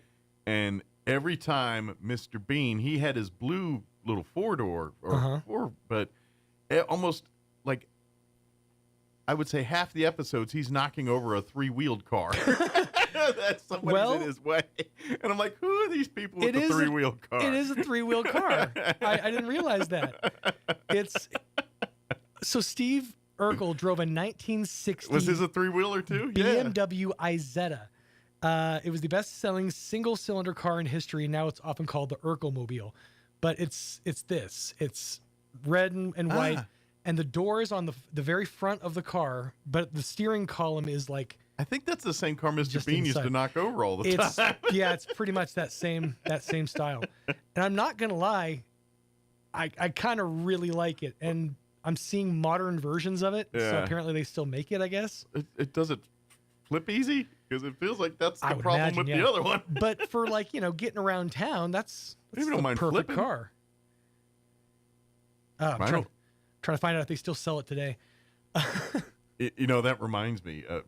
My wife was flipping channels yesterday, and they had some rerun of one of those live PD shows on, and so she was watching it for a minute. Mm-hmm. And there was some guy in, I think it was North Carolina, a guy that was got pulled over for speeding and has a history of speeding, and he got pulled over because he was rushing to go because he had diarrhea. Oh no! Part that makes me laugh and all this, he's in like this smart car, like literally the smart car. Yeah. I love but those. it's like a dogged out smart car. Like you see them, and they usually are people that own them, maintain them. Mm-hmm. This one, the paint was all faded, Well, and this I is was like, something I've it's like noticed. a ghetto smart car. Something I noticed about the smart car specifically, like the paint job on it, if you don't really pay close attention to it, it turns into looking like a toy. Like the siding will fade, loses its shine or whatever. But it's literally the only car I can be Just in like my fake car. gold. Kind of. It's the only car that's like fake gold. The only car that I can be in my car at a stop sign and just be like, right. What's up, Tiny? Right. Yeah. It's in the land of the little people. The dwarf is king. It was just one of those things. A cop pulls over a guy to beat up smart car, and he's speeding in a smart car. Mm-hmm. Yeah, the smart thing to do would have been to go before he left. And then the cop said, he goes, I'm surprised that car went that fast. Man, I'm telling you, they're built like rally cars. Those things can get it. Yeah. Them little cars, they got some get up and go to them. As long as they're, they don't mind the paint getting all messed up in 3 months. If I didn't depend on my car to get me to work and my kids where they need to go, I'd probably be out in parking lots trying to drift. See if I can do this. All I can think of is the Fast and Furious Tokyo Drift. Mm-hmm. I'm going in circles. I'm sliding around turns. I'd try. I'd get 5 feet of skid and then fall over sideways. See, that's what these kids don't realize. Do that in a General Lee. Mm-hmm. Yeah, dude, that's what I'm saying. We used to do the same thing, except it was in a big old 68 Charger or Challenger, whatever that one was. Do that and that. Now, granted, the rear wheel drive does help with the drift. Well, it's also 6 times in weight, and they did most of those on dirt roads. Yeah. Plus, it didn't have anything like modern fuel injections and things like that in there either. So it's raw horsepower. Right. That was before power steering, kids. So they were really, putting it in. I think by that time they had power steering, that car. But I remember my friend when I was in, this is back when I worked in the Boy Scout camp. He had a 68 Mustang. Okay. 68 Mustang. It had some horse. It was a dogged out car. It needed to be restored. Sure. But it still had some muscle. Mhm. But I remember him let me drive it, and yeah, it had no power steering, and you could not turn it unless you're moving. Right. Like you just can't. You have to literally drive the car to turn the car. You can't turn it like stopped. Now, the inverse of that's also true, though. If your car ever like runs out of gas or just dies, Yeah. you can at least get your car off the side of the road if you don't have power steering. If you have power steering, you are screwed. It's through. He's through. It You can is. break that lock on it. Yeah. It's a bit of a beast. But yeah, I remember that was fun. That was one of the first times I learned to drove a vehicle without power steering, and I was like, oh, okay, I gotta figure. And by the way, you just tapped on the gas, and that thing, and you're like, oh. Yeah, that thing was. It took a certain type of person to drive that car. That is the one reason. Well, that is one of the big reasons that I would never drive a motorcycle or like own or purchase one. Mm-hmm. I'm so terrified of whiskey throttling, that thing where you like pull back and then the velocity of you going forward pulls you back even further to where you lose control. I've seen people do it a ton of times, and I'm terrified of that. Like, I don't feel like I would have the control to keep it going, Yeah. That's why you do it in a crowded street. Right. Well, I'm a fat guy. We're meant to stay in one place. If the bike starts going, I'm just going to stay right here. Now, see, bikes, man, I'm like, my dad scared me. Like, it was like when I was a kid, I guess he had a friend die on a bike or something. And so as a kid, he was like, you'll never be on a bike. And to this day, I've still never driven a motorcycle. Yeah. I'm just, and nothing, I'm just, A, now I'm like, nah, that's the point. But B, yeah, my dad kind of scared me out of those things. I don't know why. That being said, were you a bike kid? Like bicycle? I had one, yeah, and I rode it. Yeah. That was I was a child of the 80s. It was my It was my transportation. means of conveyance, like yeah. everything else, yeah. I was talking to a friend the other day. I was like, maybe we should start, riding bikes again. She goes, I don't know if I remember how. I'm like, it's like riding a bike. But seeing that the literal slogan is, you never forget. You get on and you go. Once you figure out balance, you got it. Yeah, short of a medical issue, messing with your equilibrium, it should be fine. That being said, I figured out that not like riding a bike is roller skating. I cannot get in a pair of roller skates today and stay upright. Couldn't do it. I tried. So this was years ago. And this is one of these things I want to do. And like Rio Rancho, they got open skating up there. And I'm like, I haven't been on skates in 30 years, and I am. Is it still Is it still blades? I mean, if it's they modernize it. It's the Rio Rancho. It's where they play the hockey game, right? But they have open skating, and they rent hockey skates according to the commercial. Look like it's all people skating in hockey skates and stuff. And I want to do this, but I ain't gonna lie, it's been 30 years since I've laced up skates, right? And in my head, I feel like it's like riding the bike. Like, oh yeah, I remember the muscle memory. But you've spent so much of your life standing, that I feel like it's you'd have to relearn the stance, because you have to get knees bent, leaning forward. I gotta be honest. I would hope they'd let me have a hockey stick, because half of my skating time was playing hockey, and it's a huge difference to have a hockey stick in your hand versus not. Well, it forces you to lean. Yeah, forces you to be it's like the Walindo with the right. the bat. It's part of the accoutrement. But I tried to get on skates, and I ate it like 4 or 5 times, and then I took Rhiannon when she was little to go skating, and I figured, well, she's gonna have trouble too, so I'll hold her hand on the skating rink in my shoes. I got yelled at like 6 times for that by 6 different people. It was like the TPS reports. I'm like, no, she told me. I know. I'm leaving. I heard her. Okay. Just trying to have a little fun with my kids. Sorry. Yeah, it'd be different back then when I used to. It's because I was that kid in hockey, when we played that. And then we did the open rinks. I was the little kid that could whip around and go out hockey stop, and that was me. I begged my parents when I was a kid for rollerblades. Yeah. I used them like 3 times, and they hurt my ankles. I never used them again. I lived in rollerblades for teenage years, playing hockey and stuff. After school, we'd be out playing. It was an everyday thing for years, high school and stuff. So. I'm just. Because at that point, I was good. I could skate. I could play hockey. I could, and so I'm really like, man, I'm going to feel so bad if I get out there and I can't remember any of it or do any of it. Right. Well, here's the thing with blades. It's more of a, you get going so fast and you have I personally have no ability to stop. Like where they put the brakes on rollerblades, I'm not going to lean, the skate back to stop. That seems counterintuitive to me. And Rio Rancho, like the west side of Rio Rancho where we were living, it's like San Francisco with the hills. Like it's very steep. There's a lot of, and I was thinking I'm going to be bombing these hills. I went down one and got just a little bit too fast, had to bail out in a bush. And never again. I was like, okay, we'll find flat land. I used to be able to hockey stop on rollerblades. Oh, yeah, with the skid. It's not good for the wheels. I'd imagine. Actually, I took the stopper off on my rollerblades. Oh, they really? kept getting in the way. Mm. So I was good. I could hold my own. That's why I'm really I will be so disappointed if I go out there and I can't even poot around the rink without looking like an idiot.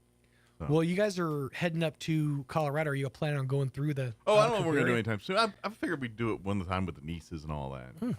Yeah. Although it might be better if I go by myself, so I don't. The first time, at least. Yeah. See if I can do this, but we'll see. Let me give you the rundown for this hour of the show. We'll get you up to date with the weather here in just a bit. It's supposed to rain, allegedly. Yep. Allegedly. Allegedly. By the way, I can't wait till it gets colder because I've got a sweet jersey. Oh, yeah. My Letterkenny jersey. It is so, and I want to wear it. I got one. My brother got for my birthday, but that was in April. Yeah. And there hasn't been cold enough weather to warrant wearing. It's not sweater weather. And it's going to be big on me. Oh, of course. They're supposed to be. Yeah, it's big. So wait till the fall months. Nice. But anyway, sorry, the allegedly reminded me of that. But let me give you the rundown for this hour of the show. We'll get you up to date with the weather here in just a bit. Then we're going to play our interview we had on the 22nd with Don Weld, talking friends of the Spring River Zoo. They're kind of getting the band back together, getting the zoo. They're looking for members, all that stuff. So we're going to play that interview for you here in just a bit. We'll also get you up to date with news, the local variety, and whatever else we can come up with for this hour of the show. But first, your weather. Weather this hour is brought to you by Bob Reed Pest Control. Protect your home from pests that invade. Find them online at bobreedpestcontrol.com or call today 575-623-5344. Serving all of southeast New Mexico. I'm meteorologist Steve Hamilton with your Pecos Valley weather. Some showers and thunderstorms rolling through today. We have a low-pressure system moving through the southwestern states. We'll be in the upper 80s for the afternoon high. Some sunshine, but those showers and thunderstorms will be a pretty good possibility, at least through the midday and afternoon hours. Overnight, a few lingering clouds, low 60s, and then we're in the upper 80s and low 90s, and we're back to sunshine Tuesday. That's your latest forecast. I'm meteorologist Steve Hamilton. Thank you, Steve. Currently 76 degrees here in Roswell. Humidity is at 39% with winds out of the south at 7 miles per hour. We do have a 50% chance at rain today. They say about 9 a.m. till pretty much all day rain chances here. Rain, possibly a thunderstorm as well. Partly cloudy otherwise with a high of 92 today. South winds 5 to 10 this morning, increasing 15 to 20 for the afternoon. They say our chance of rain is at 50%, but expecting less than 1/10 of an inch unless we get a thunderstorm rolling through the area. 20% chance at showers and thunderstorms tonight, mainly before 9 p.m. Mostly cloudy early, but gradually clearing with an overnight low of 64 degrees and southwest winds 5 to 15 miles per hour. Sunny and a high of 90 for you Tuesday. Winds will be out of the southwest 5 to 10 miles per hour. Partly cloudy tomorrow night with an overnight low of 60 degrees, northeast winds 10 to 15 miles per hour. Wednesday, partly cloudy and a high of 85, northeast winds 5 to 15 miles per hour. There is a 40% chance of showers and thunderstorms Wednesday night. They're talking mainly after midnight, mostly cloudy, overnight low of 65. 20% chance of rain Thursday afternoon as well, partly cloudy and 91. And then things warm up for the weekend here. Friday, mostly sunny and 95, mostly sunny and 98 on Saturday, sunny and 99 on Sunday. All right, it is 8:28. We're going to take a 3.5-minute break. Then we're going to play our interview we had with Don Weld, talking friends of the Spring River Zoo. Don't go away. In a medical emergency, every second counts. Artesia General Hospital's emergency department is open 24/7, staffed with highly trained professionals ready to provide life-saving care when you need it most. Don't wait. When minutes matter, trust Artesia General Hospital. quality emergency care close to home. Learn more at artesiageneral.com. It's the first day of the first grade, and she found a new best friend.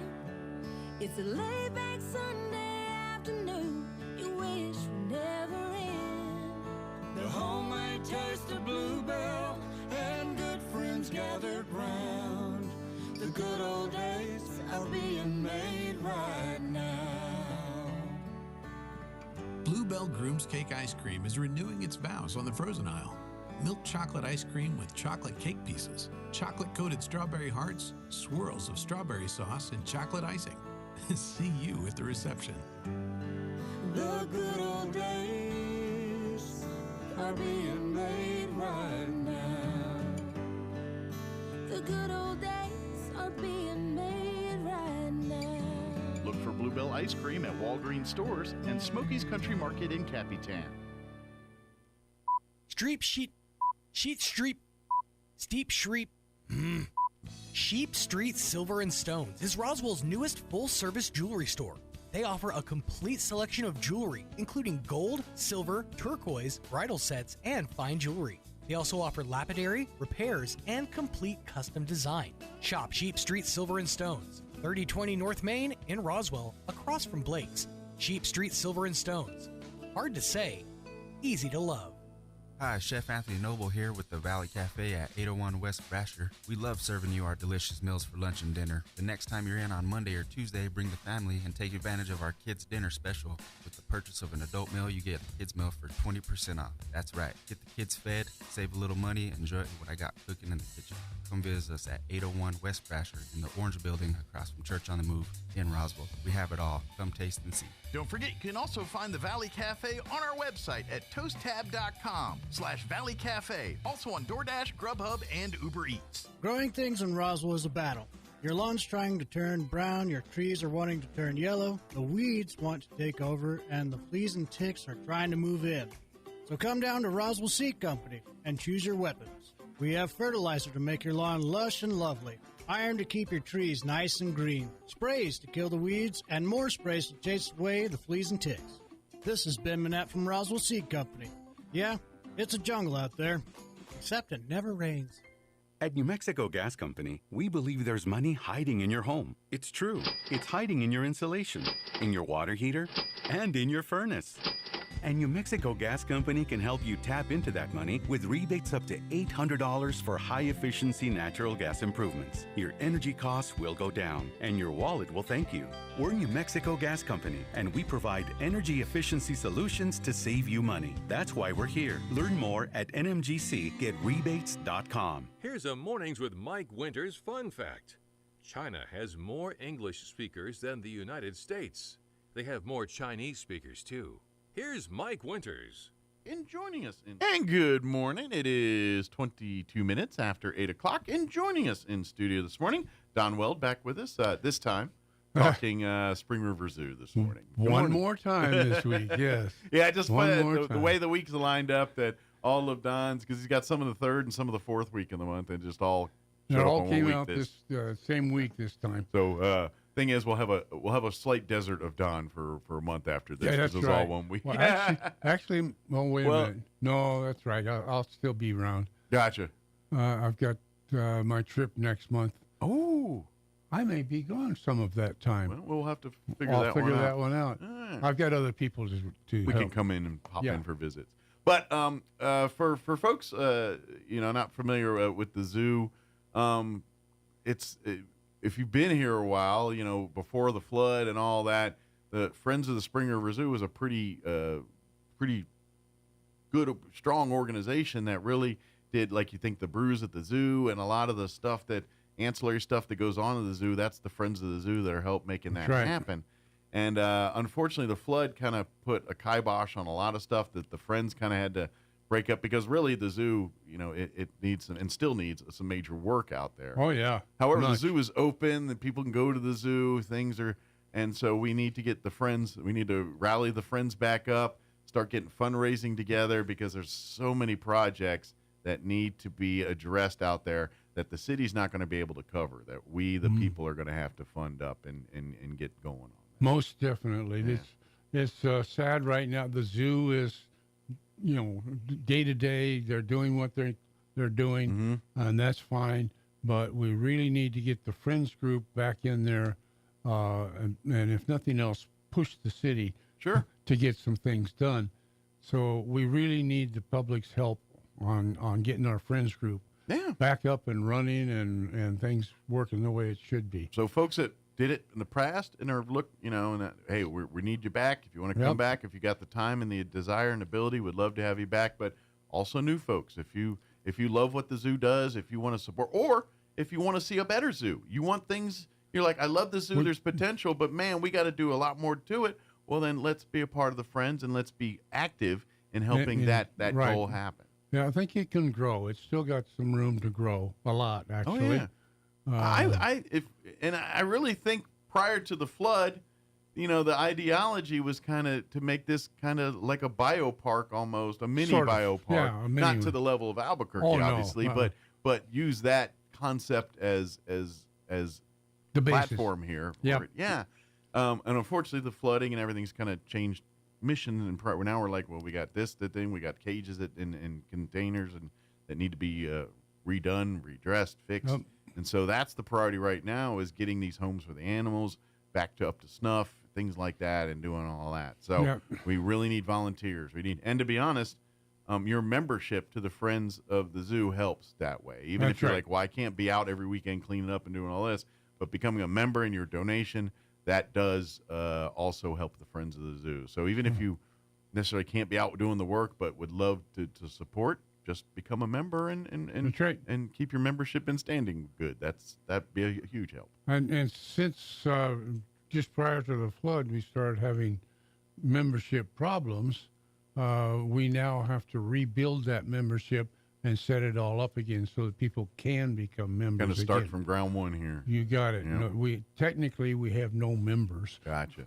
Except the board. Yeah, and that's it. So we need that. So start coming out, volunteering, and I guess how often does the board meet right now? Well, we haven't met. Technically all we have to meet is once a year. Okay. Officially, we would like to meet once a month. Right. And as soon as we can get that together, figure out when, where, and how, we will do that. We will start meeting on a monthly basis and invite the public to join us to enjoy that and see what's going on. But we are looking for more volunteers, more probably board members, things like that. So we need to increase that. Yeah. So please reach out if you're interested. It's going to take a lot of work. Yep. This is years of things that need to done to get it back to where it needs to be. Yep. And it's got to start somewhere. Yeah, and that's where we're at right now. Yep.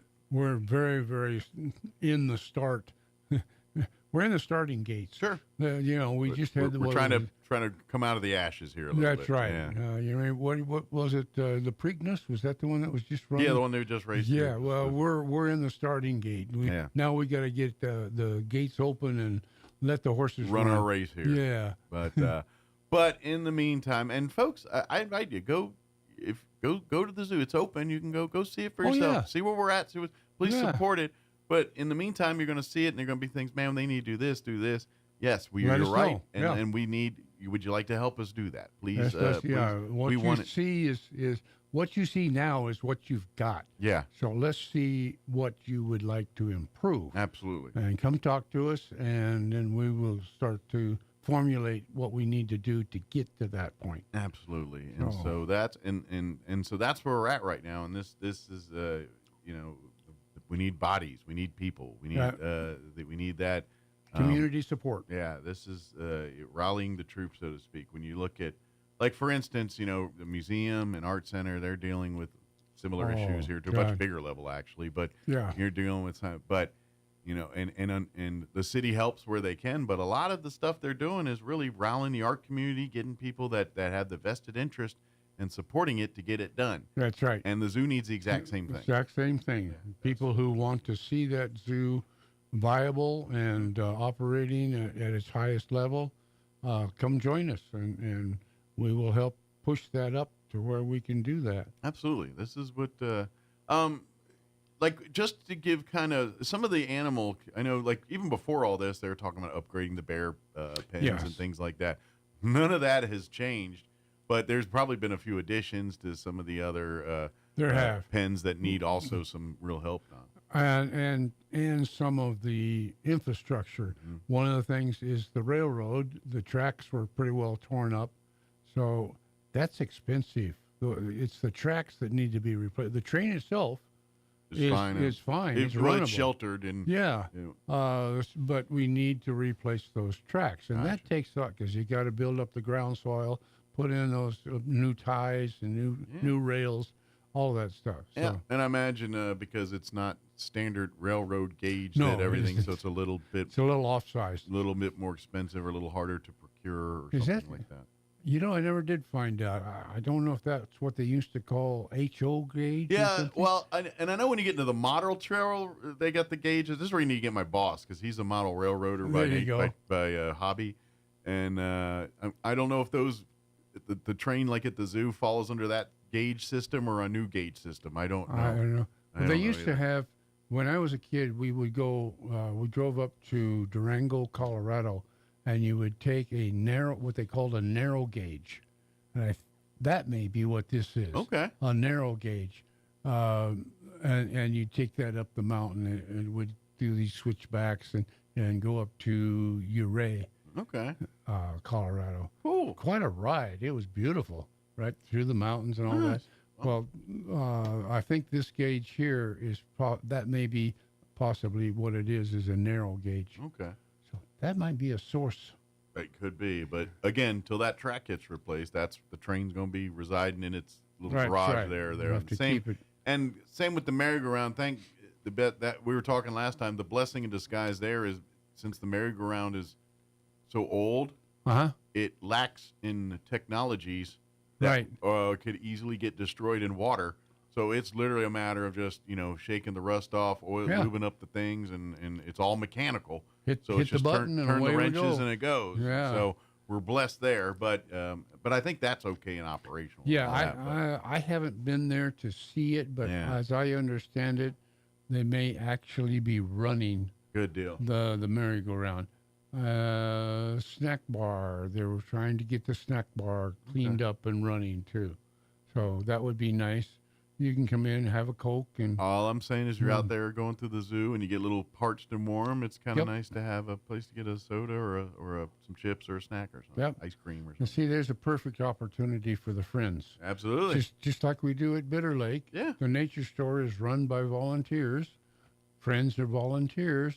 They could run a store like that. A little zoo store in there. And maybe sell some plush animals. And trinkets and whatnot, things that go along with the zoo, and a few snacks, sodas, and whatnot. Maybe that's the direction we go here, and then that'll, in and of itself, help fund some of these other projects. That money would around. go right back into the zoo. Yeah. But these are the kind of ideas we need. These are the kind of, we need more bodies. We need more people to articulate whether this is the way we direct or if we find another way. But either way, the zoo needs to be resurrected, and we are at ground zero of resurrecting it right now. So please reach out if you want to get involved. Yeah. So that's kind of where we're at with that one too. But by the way, if the zoo's open, so this weekend you're out and about, your Memorial Day plans, go on by the zoo and go it's free. Picnic out there. It doesn't cost you a dime. Take the kids. They got some great, wonderful animals. Check out some of your favorites. Go play in the park out there. There you go. Fun. Play in the park and then go walk through the zoo and see all the animals. Yeah. Say hi. Yeah. The peacock's still around to guard the facility. There's several of them. They got at least the one male. There may be two males, which is tough because they are territorial. Well, and the males are the pretty ones. Yes, just so y'all know. They're the ones that do the one fan. The one that's not as colorful, that's the female. Right. She's kind of dowdy. Yeah. Well, and that's laws of nature. The male's got to look pretty to let the women, to impress the women. I'm beautiful. You want good babies from me. The women don't have to impress nobody. There's like, you want to come on over. Yeah, that's right. You ever heard the term, you got a peacock around? There you go. There you go. That's it. That's it. That's dudes with bright colors. Yep. Very good. Is there the website up and everything if people want to go there, or Facebook, or if someone wanted to get a hold of anybody? Yes, we still have a website and Facebook. Okay. They can find them on Facebook. Friends of the Spring River Zoo, something of that. Friends of the Spring River Zoo.org. Okay. Is it .org? Yeah, .org. And you can look it up, and you can then on Facebook probably type something very similar. Maybe not the .org, just the Friends of the Spring River Zoo, Roswell. There you that go. Should pop that right would up, probably get it. Something along those lines. Maybe tap it in NM. Although I don't think there's a Spring River Zoo in Roswell, Georgia. That would be a weird coincidence. Not that I can. Not saying they don't have a zoo, but it wouldn't be called Spring River Zoo. Yeah. Unless I don't have that card with me. Sorry. Oh well. But check that out, and that way you can reach a message, say, "Hey, I heard on the radio, I'd like to get involved. What can I do?" And someone will reach back and get. They can call me if they need to. And I'm sure if you do run into, like if you do go out to the zoo and run into any of the staff out there, and just say, "Hey, how do I get?" They can get you in touch with the Friends of the Zoo and Don and these groups, and because they too would love to have you as well, and sure, especially. And I imagine too is like in the summer and I imagine they're going to try to do some summer programs for the kids out there. They're let me see. We were looking at a children's program. Yeah. Coming up this summer. Unfortunately, I don't have the details on that. But what I mean by that is the friends oftentimes are the ones helping the staff pull that off and do all, they kind of help. Because really the staff, they're busy running the day-to-day of the zoo, feeding the animals, tending to whatever other works are needed around the zoo there. And, of course, the paperwork side when they're done with the tending to the animals. Another reason we need a lot more people is we need adults. Because one of the thoughts that we had was taking a group of children to Carlsbad. Oh. To the wildlife. The Desert Willow, Wildlife Sanctuary. Which, by the way, they are an animal sanctuary for all over the state. They get injured animals. They'll come and, their priority, the goal for them is to treat them and release them back into the wild. Mm-hmm. If the releasing them back into the wild is not a possibility, then 9 times out of 10, I try to rehome them. They rehome them, whether it's there at the facility or here at the Roswell Zoo or some of the other places. Alamogordo or Clovis or something like that. But there's a few that they just call Desert Willow their home, and they use them as educational animals and things like that and stuff too. But wonderful organization and wonderful, and it's. If I remember right, it's a young lady that runs it. Like I feel like she started it when she was like a teenager, and she's a little older now, but she's about 3, I think. Yeah, She's been there a while. Yeah, but I really think she literally started this as a teenager, as her passion, and it's grown into this thing, and it's a pretty cool story if you ever hear about it. So. But anyway, yes, very much partnered with the zoo here, and that'll be cool. But we do need an adult to take the trip. That's why we need to the Desert Willow. More members of the Friends group, is to have the adults, because you've got to have so many adults for so many kids, makes sense. Type of thing. And we have to go through some minor training on adult-child relationships. Yes. All the appropriate things and what's appropriate, what's not appropriate. That's right. You got to learn those things before they put you out there. So that's just kind of an option. Yeah. So that we can take the kids from Roswell, let them see how another facility that handles animals, especially one that's doing a rescue, and then let them come back and see this zoo and the potentials that this zoo might have. Absolutely. And how we can help here. So please, we're looking for, if you love the animals, if you love what the zoo's doing, or sad what you're seeing and want it to change, get involved. Roll up your sleeves and help out. It's so fun. I get it. Just spew your opinions on social media and do your thing there. But if you want to fix the problem, you want to be a part of the solution and not contribute to the problem, then let's come to the meetings. Come be a friend. Come learn what you can do to help get that zoo to new glories. Yeah, anybody can talk negative. Let's get out there and do some positive. I'm quite good at it if you want me to. So very talented at it. Yeah, but again, I say it. Don and I and several others in this community, do everything, but really doesn't take all that. If we just had every citizen that's able-bodied pick their passion and to get involved with it, whether it's youth sports or church or a civic organization or the zoo or the museum or homeless, whatever it is your passion is, get in that thing and support it. And if we all just pick the one thing, then I'm going to say our community would be that much better. 1,000%. It would just. We've got a good base here. Roswell is a great community, but the more people that get out and do things and help, the better it's going to get. Absolutely. We could improve this 1,000%. You got to have passion for it. If you want a nice community, you're going to have to make it nice. That's right. If you're waiting on other people to make your community nice, then you're going to be waiting a while.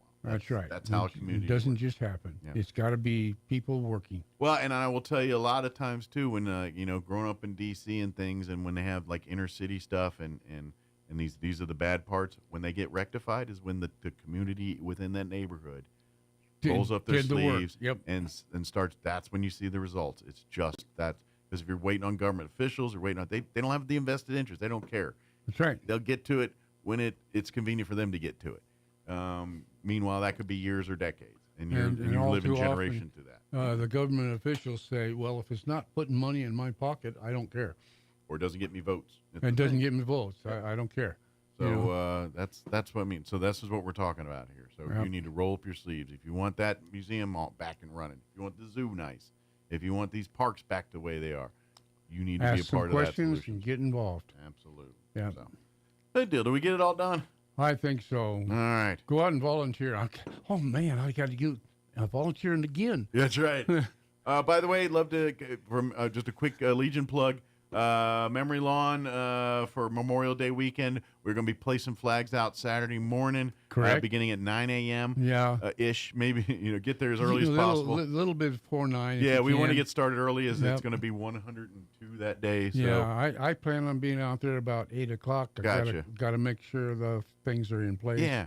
So if you love we love to see families and kids come out and help place flags out there. And I got to make some stuff. adjustments to the big flag, the U.S. flag. Yes. I got to make some adjustments to that, and I need people.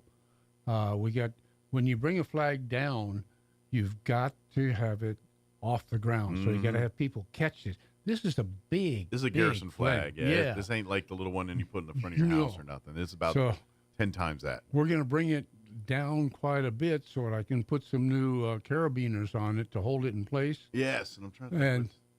Good news is winds. Well, if in the morning it's 5 to 10, so hopefully those winds won't be whipping too bad. Yeah, that should be low enough that we can handle it pretty good. So the sooner we can get that done, I'm going to be out there about 8 o'clock or so. Little minor things to clean up, and then around 9 we're going to start getting people together and little talk and say hi and how we do this, how the flags go, and then we'll get started putting the flags out. And then Monday, we will have people gathering flags, pick them back up. Right. We'll have a ceremony. We'll also have the ceremony that morning. Right. Is that at 9 as well? Yeah, 9 o'clock for the Memorial Day ceremony on Monday. As soon as the ceremony's over and we, say, now people can go through and pick up the flags, and we'll gather them together again. Yeah. And you can stick around for that or not, but we'd love for you to do that. Sure. Many hands make less work. Yeah. But that'll be Monday. So Saturday, 9 a.m. for flag distribution. And then Monday, 9 a.m. for the Memorial Day service. Correct. We'd love to have families come and join. And did they find a guest speaker, or is it going to be Lee? It's going to be Charles Islas' dad. Oh, Charles' dad's going to speak. Yes. Oh, cool. I don't know his first name. All right, Mr. Islas. I assume it's Islas. Yeah, I think so, yeah. Charles got married and took his wife's name.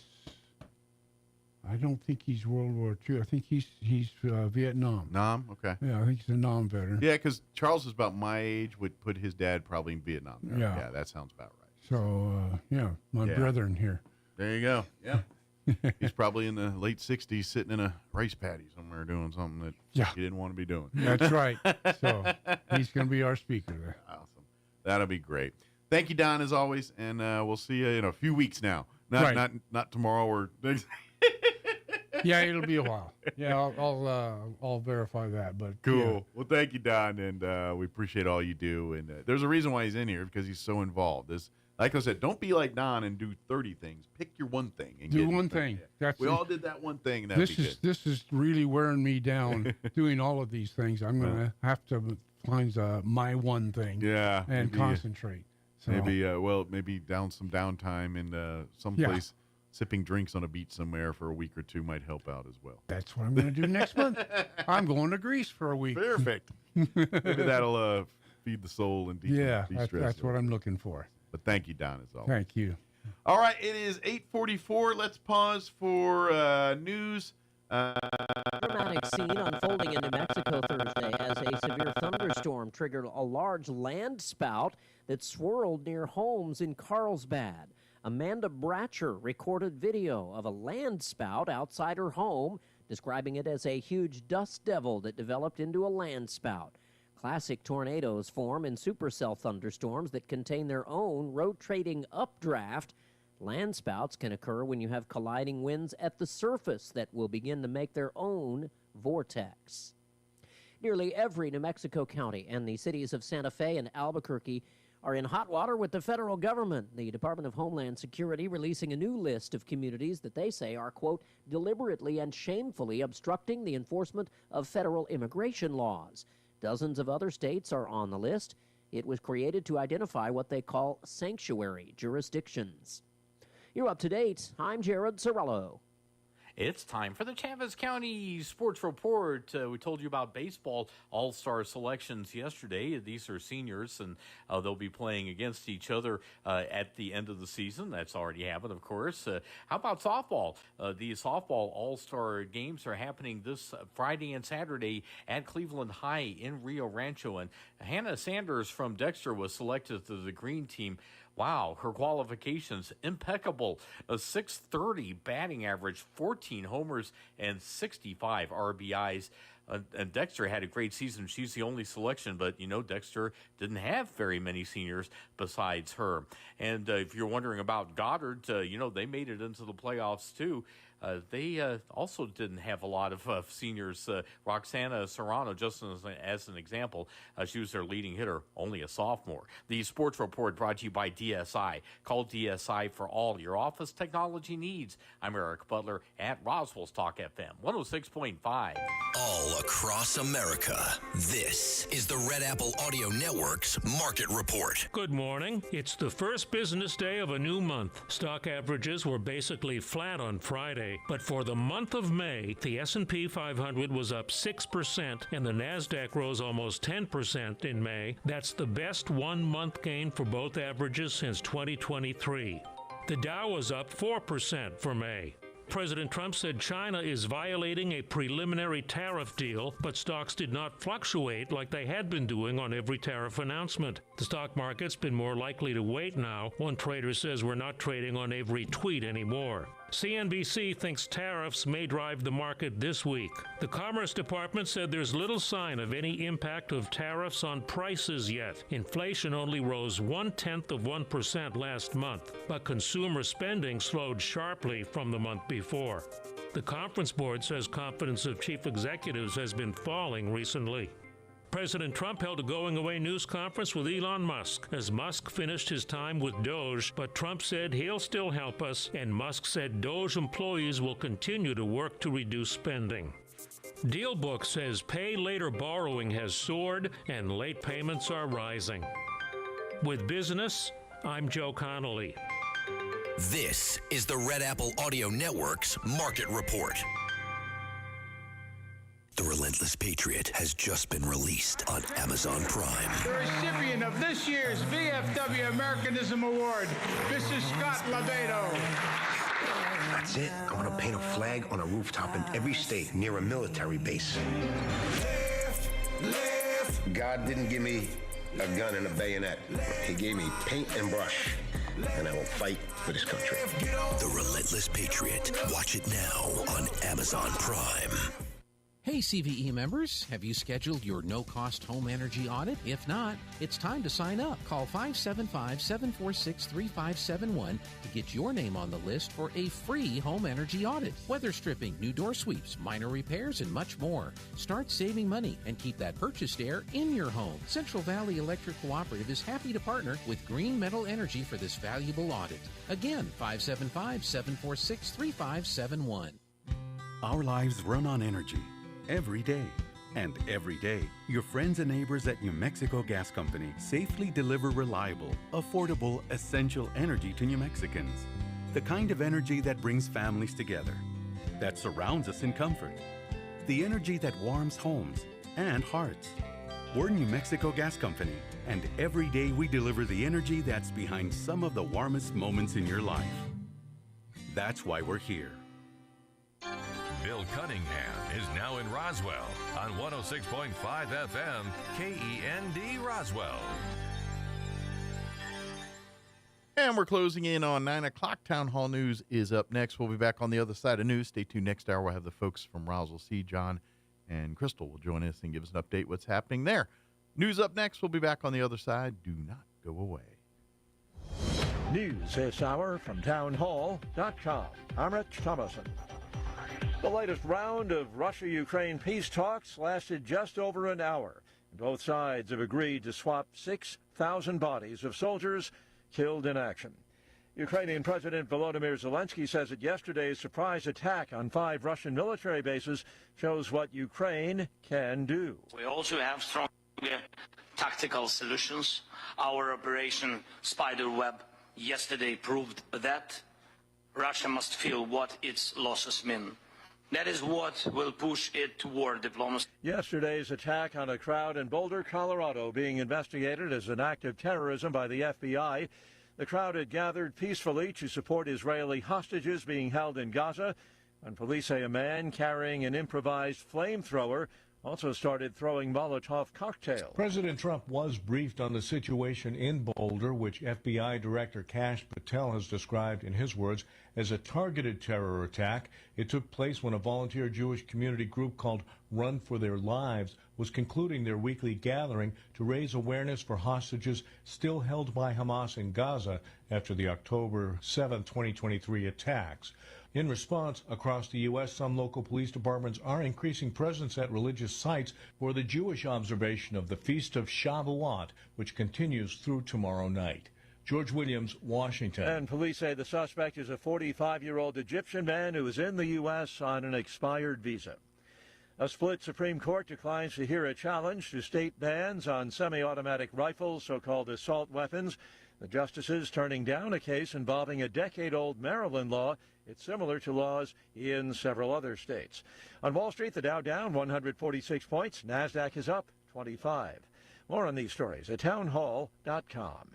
Everybody wants cheap airfare, but where do you find it? You call low-cost airlines. Their prices are direct from the airlines, and they're so low you can't find these fares published anywhere. They specialize in cheap flights, discount hotel rooms, cheap car rental rates, and great package deals anywhere around the world.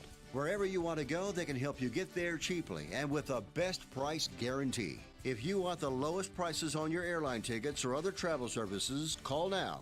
That's right, call. That's the only way to get these rates. Experts are standing by 24/7 to get you the cheapest airfare and hotel rates available. So don't wait. Call right now for the lowest travel prices anywhere and for great last-minute travel deals too. Call 866-755-5300. That's 866-755-5300. Again, that's 866-755-5300. Call us right now. Japan is hot. It's resulting in new rules for the workplace. Under the new legislation, companies in Japan will now be required to have protocols on identifying and aiding employees showing symptoms of heat stroke, for instance by providing emergency transport to hospital or distributing wearable devices to measure body temperatures. They'll face fines of $3,500 if provisions are deemed insufficient. The new law is being seen as a rare national-level policy on heat safety for workers in Japan, where heat waves are increasingly common and intense. The BBC's Jason Lee. The UK will build new nuclear-powered attack submarines and create an army ready to fight a war in Europe as part of a boost to military spending. Designed to send a message to Moscow and Washington, the government announced the moves today in response to a strategic defense review. News and analysis at townhall.com. A battle of two all-NBA guards will headline this year's NBA Finals. They begin on Thursday in Oklahoma City. The NBA Finals are set. It's the Oklahoma City Thunder versus the Indiana Pacers. Indiana clinched its first finals trip since 2000 with a Game 6 win over the New York Knicks on Saturday in the Eastern Conference Finals. The Thunder swept two head-to-head meetings between the clubs this season. Oklahoma City beat Minnesota in the West Finals in 5 games to reach its first NBA Finals since 2012. The matchup features a clash of two of the game's top young guards, NBA MVP Shai Gilgeous-Alexander of the Thunder and Tyrese Halliburton of the Pacers. I'm Geffen Coolbaugh. Well, the Blue Danube Waltz has finally made it into space nearly a half-century after missing a ride on NASA's Voyagers. The European Space Agency's big radio antenna in Spain beamed the waltz into the cosmos on Saturday. Townhall.com.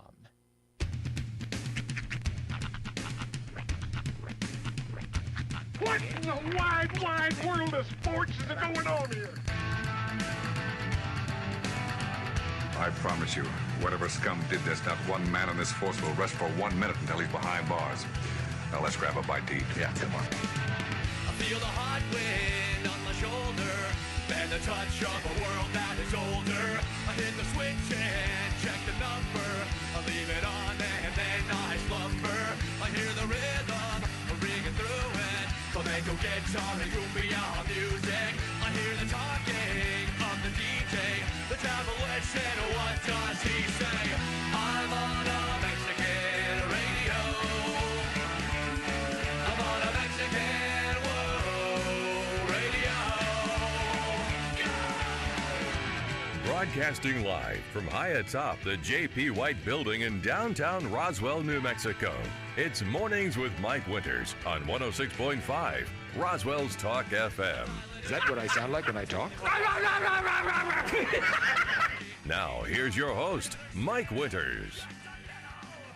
And good morning. It is 6 minutes after 9 o'clock. Welcome to hour number 3. Trace and Piernos of Mornings with Mike Winters, right here on 106.5 Roswell's Talk FM. Happy Monday. Mm-hmm. It is Monday all day. Kickstart to Camp Invention. Hunter's off and on his way. He was real excited this morning. Yeah, they started here, at 9 o'clock, right? 9 o'clock, yeah, first morning. 0900. And they're off inventing. Yep, we're going to go. Yeah, that'd be fun. It's they do Camp Invention every year. It's a STEM camp. Yeah, so he's it's every day they do like 4 different modules and kind of learn different aspects of science, technology, engineering, and math, and arts. Oh, so nice. STEAM. Yeah. Is it with Peggy? Yeah, Miss Peggy. That's okay. the one. Oh, it is indeed. Yeah, that gets underway. It does indeed. We got stuff to try. Oh, that's right. We got food to try. Y'all want to try some Nutty Buddy oatmeal pie deals? You know the oatmeal cream pies? Mm-hmm. Yeah. They have a Nutty Buddy version, and it's kind of hard to procure. But Sean procured it at a Dollar General of places. Where at? Which Dollar General did you find it at? This one actually was at the brand new one right next to the Wool Bowl. Okay. Now these are limited edition. They have the oatmeal cream pie was their original one, and then they do a peanut butter pie. Yes. But this is a collab specifically with Nutty Buddy. So take the Little Debbie Nutty Bar. Yeah. And the Little Debbie oatmeal cream pie, and this is their redheaded stepchild. And we were on the lookout for these for a while. We hadn't found them anywhere. Checked Walmart, Target, all those. So Sean procured some on a whim. Indeed. So now we get to try them. So with that in mind, crack this box open. You know they're going to be good. I mean, it's chocolate, it's peanut butter. Yeah, it's peanut butter covered chocolate bar. How can it not be bad? Probably 2 of these and split in half, I think. But I want to know if it tastes like a Nutty Bar. Or You know, like an oatmeal pie. When everybody says, "Oh, what does it taste like chicken?" Okay, I've been to countries where chicken don't taste like chicken. Okay, Yeah. so this is true. Yeah. Well, that was probably Yardbird. I don't know what it was. Yardbird is not the same. When you got what was it when I was in the Philippines? They're like chicken leg on a stick. Okay, when the chicken leg is longer than your arm, Right. it's not a chicken, man. You know. When they're chicken leg on a stick, it's like, no, I would never eat that. I feel it lost a match. Yeah. Somewhere in Thailand. And then, yeah, you always say, I never eaten that. Yeah, one drunk Saturday night coming back in, you grabbed it and ate it. Also, you're looking for something a little different. There's still pickleballs in the kitchen. Oh, yeah. No, she got those the other day. The elastic pickleball? Yeah, we tried them on the radio. So I love them. They don't love me. It is the worst heartburn I've ever had in my entire life. I talked back, It blistered half of my tongue and took Oh, the wow. skin off That half. vinegar, Oh, huh? wow. Yeah. Yeah. Yeah, she was all like, something's wrong. And I was like, what? And she turned and stuck her tongue out. She was like, I was like, Jesus. Do we need to go to the emergency room or something? And they didn't taste like pickle to me if you just ate one or two. But after eating like a dozen or so, that's when I got the pickle. Yeah. Probably the most time you're gonna get it, like when you empty the bag and you tilt it up and you shake the bag in your mouth. To me, it tastes more like a salt and vinegar cheese ball. To me, yeah, I didn't find it. But after like eating a dozen of them, I was like, oh, there's the pickle. Yeah, I didn't. She gave me like a couple, and I was like, nah. Then I proceeded to burp the rest of the day. That pickle it was pickle for like the next 2.5 hours. It was real bad heartburn, and I took the famotidine and all that. It smells like a nutty bar. It smells exactly like a nutty bar. Now they do the peanut butter cream pie, but this is a little different. The cracker or the cookie on the outside is a little harder, and about the same consistency on the peanut butter, and it's all chocolate covered, which that wasn't like that before. Wow. I love it how Sean's giving the explanation of it. You guys are just grubbing on it. Yeah. If everybody's talking, I'll eat. You put two of my favorite things together. I'm not waiting. That is fantastic. Mm-hmm. You know what is really bad. I hope this is not available to me very easily. No, it's limited time only. It tastes like a nutty bar. Yeah. But it's missing the wafer crunch. Yeah. And that's throwing me off a little bit. So if they made like the cookie section of it, the wafer crunch, it would probably be like spot on. Al dente or whatever. It is. The cookie is a little stiffer, a little harder than like the cream pie cookie. It's not soft. So it's meant to be kind of crisp, but not quite as cracker thin. It's tasty. Mm-hmm. Oh, that is delightful. It tastes like a nutty bar or Nutty Buddy. So is this another thing that I have to go looking for when I go on the road? Well, these are hard to find. Yeah. Oh, everything I get from about Crystal will text me, hey, you're over look for pickle beer. What in the hell are you talking about? Sean wants some pickle beer. Look at this place when you go. And it's like, okay, I'll go in there. I found this beer. I found that there's no pickle. No, he doesn't want that. Oh, all right, he doesn't want that. All right. Could not find the best made dill pickle beer. Sorry. No. Yeah, no. We tried. That is tasty. I would eat it all day. Mm-hmm. That should not be It's readily That available. being said, I'd rather have an oatmeal cream pie and a nutty bar. Yeah, together, side by side. Smash it. Just put it in there and then smash it up around. Eat them at the same time. Yeah. Now, that being said, as a standalone snack, it is tasty. It's definitely rich. It's one of those you can. I could do one. To be honest, I'm glad you only gave me a quarter of a bar instead of a whole roll or a whole thing, because I gotta be honest. Yeah, that eat one of those, you're good. If I had like a half gallon of milk, oh, now you're I'd get talking. through a full. Yeah. Yeah. You need some milk, but like an oatmeal cream pie, Oh, you wait. hit me 2 or 3 of those bad boys, and I'm inhaling them. I eat one of those, and I'm like, yeah, I need to stop. Fun fact. Go I was ahead. Going to say she's got her crack in a cup. That whatever. Oh, have you not taken the leap to the new 7 Brew? Oh Yeah. yeah, we went there. Yes. Okay. Yeah. However, my needs were on this side of town. Not everybody's willing to wait 45 minutes in line for a drink. Oh, I'll be no. honest. Well, my the kids that I have, my part-time help that's working at the shop, they were laughing. They were talking about that the other day, and they were all like, "Those people know like everything about you." And I was all like, "What?" And they were all like, "Yeah."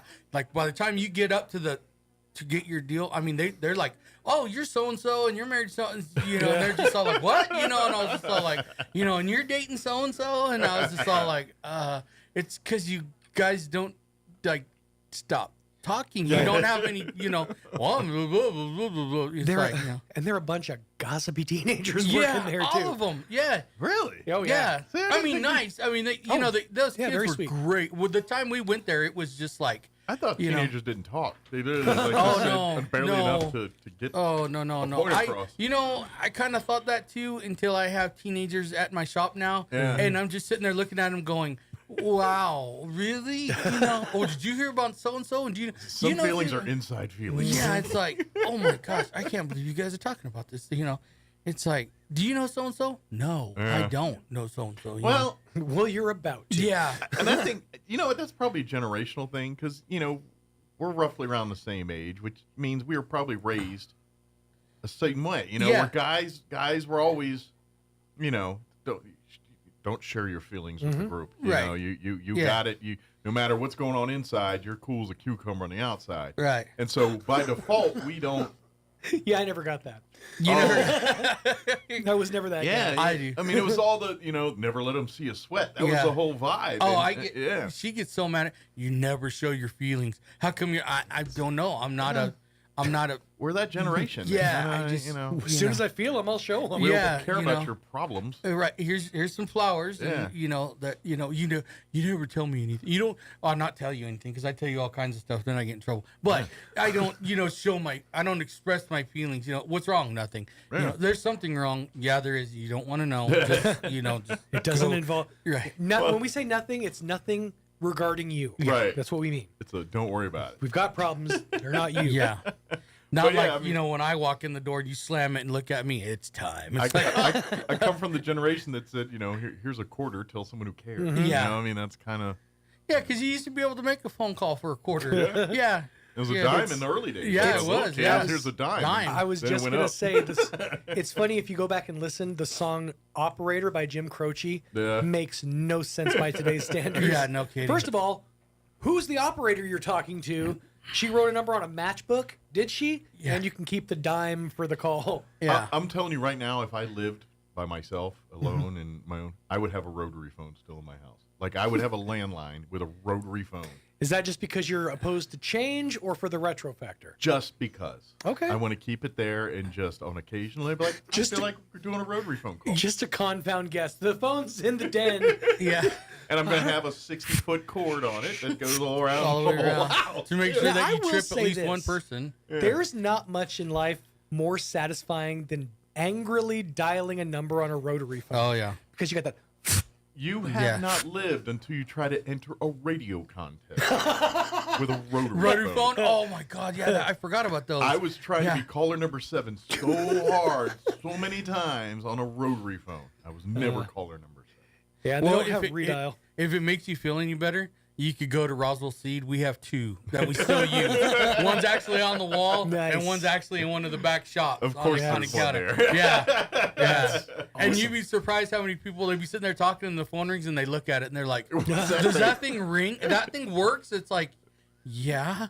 I'm surprised people look. Is it time to take your medicine or something? What's going on? No, that's not an alarm. That's a phone. You'd be surprised how many people go over there and they'll pick it up, and they'll be like, "Can I try it?" And it's all like, yeah, go ahead. Yeah. And they'll call their cell phone. Oh, it worked. It really, it works. We answer Kids, y'all not lived. You walked randomly down a street and a payphone just starts ringing. And you answer it. Yeah, you answer it. Because you had to answer it. Yeah. I mean, that was the ultimate, like, what do we do? We got to see it. Johnson residence. Yeah. Well, no, because I remember when I was a kid, there was a big radio station in Modesto, California. And they would call public phones. And if you answered, see what happened? Well, if you answered, you got money. You want either money or gift certificate and stuff like that. So, yeah, it was like, whoa. And you would drive down the road, and there'd be like 3 or 4 people like just sitting around a public phone waiting to see, if they answer it. Type of now, the only rule applies here, kids, if you're in the inner city and it's a corner phone booth and it rings, you leave that one alone. Oh, yeah. No. That one's picked and waiting for a drug dealer. There's a sniper on that one. Yeah, right there. It's easier to shoot at a corner phone than it is, and you don't need to be involved. Yeah. You move along. That's right. Well, I was laughing because the other night, she was getting her tattoo done, and our tattoo artist was showing all these videos and music videos, and it's like the pagers are coming back. This guy, he was all rapping, and he actually had a pager. He had like 4 of them across the front, and I'm sitting there looking, going, yeah. I was all like, seriously, the the Got a pager. beeper? Yeah, the beeper, you know. After all that Oh, this crap one that went- 911. I gotta go. Yeah. Oh, yeah. If you got 911, man, you better be making a call quick. After all that nonsense went down in Israel, I'm surprised anybody would want to wear a Oh pager. yeah, the pagers start going Yeah. off. Yeah, I guess like you need a pager. I don't know. I don't know. I mean, yeah, Maybe that video was out before the Israel incident. It is kind of nice though to think about. Like, yeah, it's I'm not available. You could page me and maybe I'll get back to you. Yeah. But I'm out of I pocket. just would not have a phone. What a concept. And your number will stay on there for quite a long time. So I can always click back and look and go, oh, yeah, so-and-so called. Yeah, I'll call him It's back. the beauty of a 45-minute drive back then. You have a phone and you're like, I am completely unavailable to the world for the next 45 minutes. Well, and in all actuality, though, when, you got a pager, and then when the cell phone came out, you turned on that cell phone, it was $45. Yeah. If you made a call, it was $80. Yeah, that's true. Yeah, it's like, hold on, I can't afford and then to you make had a call. then you had the bag phone, which you got a nuclear generator right next to you that you're walking around with. So My yeah. wife had one. Like back when they were like when she went to college. Yeah. Like, her parents got her one of those bag phones in her car to have, and she was like one of the only people to have one. Yeah. It's funny that you mentioned that too, because I remember I would only ever hear from friends and family after 8 p.m. Yeah. When anytime minutes kicked When the in. minutes went from 30 cents a minute to 10 cents or 5 cents a minute. Why are you calling me during the day? Yeah. What is wrong with you? Because my minutes don't count after 7. Because I didn't want to send a T9 text. Yeah. Yeah. Well, because they had to, what was it? I think it was like AT&T or something like that. Had the commercial. Yeah. Remember where the guy was making a collect call? It's Bob. We had a baby. It's a boy. Yeah. They hung out. On a baby eats a boy. And military was even fun because it was like back then before cell phones and all that. And like if you're deployed, they give you phone cards that kind of would work. Sometimes ours they kinda, never. But really, what you had to do was you had to, and you could do it for free. Was you basically, if you're stationed at a base like I was in Kuwait, and I wanted to talk to my parents, I would call Andrews Air Force Base, right, for free, and they would call Andrews operators would call my parents in D.C. Okay, and then connect. But then the phone call is literally like a walkie-talkie. Right. Yeah. Because you get on there, it's like, "Hi, Mom, how you doing?" Over, and then you have to let go of the thing. Yeah. And then if they didn't catch the gist, they would talk over each other, and so you had to train the people you talk to. Right. All right. And then of course it's all OPSEC. You go, what are you doing? I'm here. I'm fine. They know where you're at, but you can't say it because of OPSEC, and you know where I'm at, but you had to get all these stupid codes, and it's just. I remember when the coolest technology that I thought was the coolest thing ever was when Nextel came out with the walkie-talkie phone. Oh, yeah. Remember that where you had the button on the side? I think you should go back to those. Yeah, I you love could, those. you should. Yeah, I like Because you those. could go from East Coast to West Coast and still be able to talk on that thing. It's No big perfect deal. if you're doing like just a two-way communication with someone. Yeah. Or I was like, a this is peak technology. Yeah, it sure beats punching numbers and dialing them and calling. Oh, Just God. be like, I remember when they you had gave the us Buc-ee's over. Yeah, I remember when they gave us we got a sat phone, Yeah. and that was the most ridiculous thing in the world. Because you'd sit there and you'd dial it, and then you'd wait, and it'd be like beep, click, click, grrr, click, click, click, and It's connecting to satellites and you'd be everything sitting else. there for like 2.5, 10, 15 minutes waiting for probably it to being connect. Yeah, and then you There get it bombs dropped on you, Right. and that's what we'll call on the sat phone. Well, we'll be dead by the time. Good. I anticipate attack in 27 minutes. Yeah, basically, yeah. I'm just gonna go ahead and call ahead now. Yeah. We just keep an open channel. Yeah. Keep this thing on.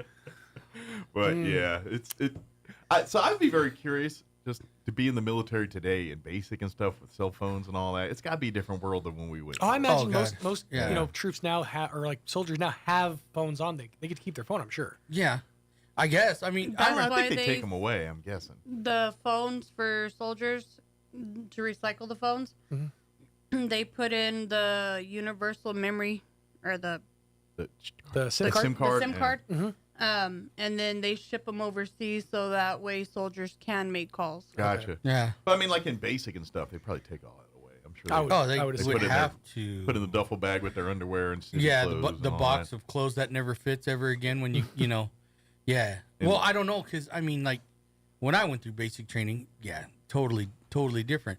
But when I was going through basic training, they referred to me as the new corps, the old corps. But I mean, you still got the crap beat out of you. Yeah. I mean, the drill instructors lay hands on you, but not out in the open. You go in the whiskey locker, and then they'd work you over, type of deal. Where before they could just smack and beat the hell out of you out in the field. It didn't matter. Air Force was the same. I mean, they were more mental than physical. They wouldn't really lay hands on you, but they would throw you in wall lockers and make you sit there for 6 hours. Yeah, and do things. Yeah, we had that, but then you had we called it the whiskey locker. Yeah. And then when you get out in Fleet Marine Corps, then it's known as the bunker. So if one of us had a problem with one another, 2 men in there, 1 man leaves. It's squashed. And if that guy that leaves, if he starts boasting about it, he's going back in the whiskey locker with 2 NCOs. And then if he somehow makes it out of that and he's still talking shit, then he goes into the whiskey locker with somebody like me. Yeah. And he ain't coming out. Or if he is, he's not going to be talking very much because, I'm going to break his jaw. And that was the rule. Right. And that was the unwritten rule. But, if you had a problem, you go to the whiskey locker. You settle it as men. Yeah.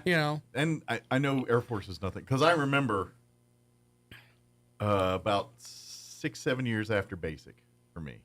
And I went through and I was told that they didn't let them use irons anymore. And I'm like, are you kidding me? Yeah, irons? God. We ironed our socks and underwear. I never ironed it, and they were because somebody burned themselves on an iron. On an iron? And I'm like, well, wait a minute. You're training them on multi-million-dollar equipment, and they can't handle an iron? You handed this guy an assault rifle. Flag. Yeah. This might be a red flag. You're about to hand them a $100 billion aircraft to work on, but they can't work the iron? Yeah. Maybe we should, Yeah, we need to talk. It's something. Get rid of the iron, get rid of the kid. Yeah. Yeah. Let me let's get the hour going because it's already like 9:25, but we haven't talked about Roswell Seed or nothing yet. So let's do this. It is 9:25. Let's get you up to date with weather, and then we're going to take a quick break, and then we'll be back on the other side. Don't go away. I'm meteorologist Steve Hamilton with your Pecos Valley weather. Some showers and thunderstorms are rolling through today. We have a low-pressure system moving through the southwestern states. We'll be in the upper 80s for the afternoon high. Some sunshine, but those showers and thunderstorms will be a pretty good possibility at least through the midday and afternoon hours. Overnight, a few lingering clouds, low 60s, and then we're in the upper 80s and low 90s, and we're back to sunshine Tuesday. That's your latest forecast. I'm meteorologist Steve Hamilton. Hey Roswell, whatever you've got planned this week, cancel it, because Roswell Ford is slashing prices during our biggest Memorial Day savings event ever. These are the final days to get massive discounts with employee pricing for all. At Roswell Ford, you pay what we pay on our huge inventory of new Fords. Plus, make no payments for 90 days. Upside down in your current car, truck, or SUV and one out early, Roswell Ford can help you get out of your trade, even if you owe thousands more than it's worth, regardless of make, miles, or condition. So you pay what we pay today with employee pricing to all customers on new Ford cars, trucks, and SUVs. Worried about your credit? Don't sweat it. Our aggressive lenders will push to approve your credit, even if it's less than perfect. With massive American-made savings, employee pricing for all, and more for your trade. We'll do whatever it takes to make a deal. Get on board at Roswell Ford. 821 North Main Street in beautiful Roswell. Call 575-623-3673 or online at roswellford.com. Interest accrues from date of sale on select vehicles. Trade balance refinance to new loan. Subject to lender approval. Offers not combined. Got a pothole or some other issue in your neighborhood? The City of Roswell's Fix It program is your solution. This program is here for Roswell residents to help the city fix issues in your neighborhood. Concerns such as potholes, water leaks, loose manhole covers, fire hazards, abandoned vehicles, and more. To submit a Fix It form, just log on to roswell-nm.gov/form center. The city would like to thank you for your assistance. And remember, call 911 for all emergencies and call the city at 575-637-6200 for all other business. Got a wedding, birthday, or quinceañera coming up? Southwest Printers can bring your invitation ideas to life. Southwest Printers specializes in one-of-a-kind invitations for weddings, birthdays, quinceañeras, or any special event. With a wide range of papers and finishes, Southwest Printers can make your invitations truly special, unique, and personal. And that's not all. Southwest Printers offers a wide variety of printing services. If you can think it, they can print it. Take your ideas to the next level with Southwest Printers at the southwest corner of 2nd and Pennsylvania in Roswell. Call 575-622-1820. Hi, everyone. This is Melanie from Glenn's Furniture. When was the last time you looked forward to sleep? Let's be honest here. You know a restful night's sleep has more health benefits than you consciously think about during the day. Here at Glenn's, we carry Serta mattresses, and they've been in the business for more than 90 years. Choosing one can be hard, but I want you to know we have your back. Come see us at Glenn's on the corner of Union and Alameda in Roswell, where delivery is free since 1953. Here's a Mornings with Mike Winters fun fact. 47.2% of all statistics are made up on the spot. Is this true? I'd say chances are about 50%. Here's Mike Winters. And good morning. It is 28 minutes after 9 o'clock, and officially joining us in studio this morning to talk Roswell Seed Weather, John and Crystal Noble back with us. Good morning, guys. Good morning. Good morning. After we've had breakfast on top of breakfast. That's right. Yeah, I got that sugar coursing through from the yeah. That was a lot of. I'm going to go to the shop, just go take a nap, crash out. Yeah. But I'm going to take a stab that now's a good time to come to Roswell Seed if you're, trying to navigate like keeping the lawn fertilized and all that. Because this is this the summer months where things start drying out. You got water, fertilize. We got people bringing in weeds that. What is this? It's like, I don't know. You're doing a lot of flooding cocktails. Yeah. From some of this flood, stuff, yeah. I've had to go because mom and we have a new part-time girl that comes in and she's like clean happy.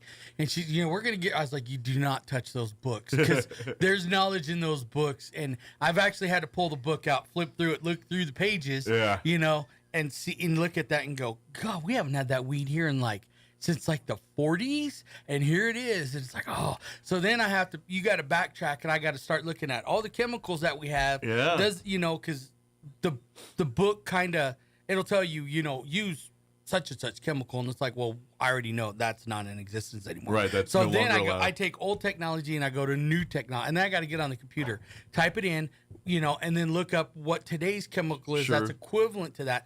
Do I have that on the shelf? Yeah. Okay. This is what we're using, because there's a lot of people, and it's like, hey, you got to use this. And they're like, well, it says it's for that. It is, but the chemical will take care of that as well. Yeah, it's what's inside of it with it. So, it's not, as easy as. Think of it like Botox. Botox was created to get rid of migraines. And you're like, oh, yeah, it gets rid of wrinkles and stuff, too. Yeah. There's people that take Botox for headaches. Yeah, Same thing here. Sometimes this weed killer is meant for a weed thing, but it also does good on this. Yeah. Whatever. Oh, God, yeah. And we've been dealing with that. And, we're doing our best. It's not that easy. I don't have, the mind of Jim Gill. Sorry. And there's no way on this God's green earth that I'm ever even going to think about stepping into his shoes, because there's no way. Sure. Not even close. Yeah. Well, it's going to have to happen at some point.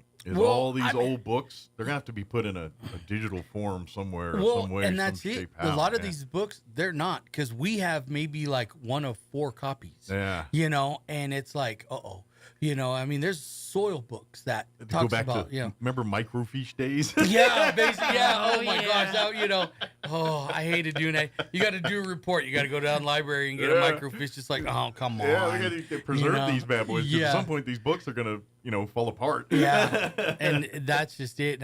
I've had to, on 2 occasions now, I've had to roll back into the old book section and pull this out and start looking at it going, they had a marathon of that National Treasure movies. I feel like it's an adventure like that. He goes back into the Library of Congress in this big dusty section.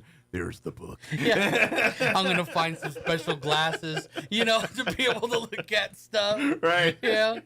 But no, Jim had a message. What was it? Yeah. And that was, we had Jim, or Eric, and it was just kind of like, hey, have you, and they're like, oh yeah, that looks like it's from the such and such family. It's like, okay. And, look, that's probably going to be, look at that chemical right there. Look and see if it has, and they'd give you the big, 37 letter name of whatever the chemical was in it. And you'd look at it and go, yeah, it's right there.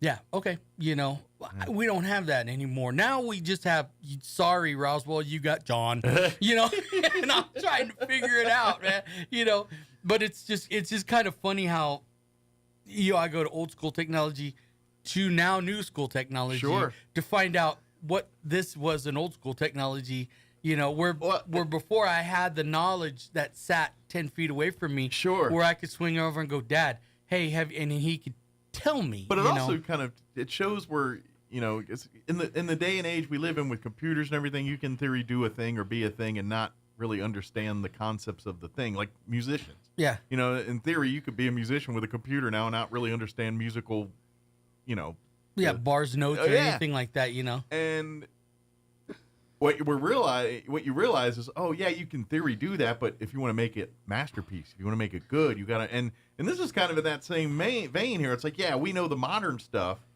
but without the ancient knowledge, without the history behind it, how do we apply it? How do we adapt when it's not as advertised? And that's when you're like, we got to go into the books. We got to, and it's kind of unique with this flooding situation where, because we had this 100-year flood happen last year, it moved all the soil in one parts of town that normally there are now in different parts of town, and we're getting chemical reactions to some of this, right. And some of the weeds and some of the plant life and some of the dirt has different makeup inside of it. It's all chemistry. Yeah. And the chemistry's doing weird things right now, and it's not tried and true Roswell, because things that you're seeing in one end of town that you only usually would see at one end of town are seeing another end of town, and things that we never seen before in one area are now showing up in an area, and that's all because of this flood. And so you guys are just really working the right cocktail mixes, the right, okay, what is the batch of chemicals that works best on this one? Okay, now it's mixed with this.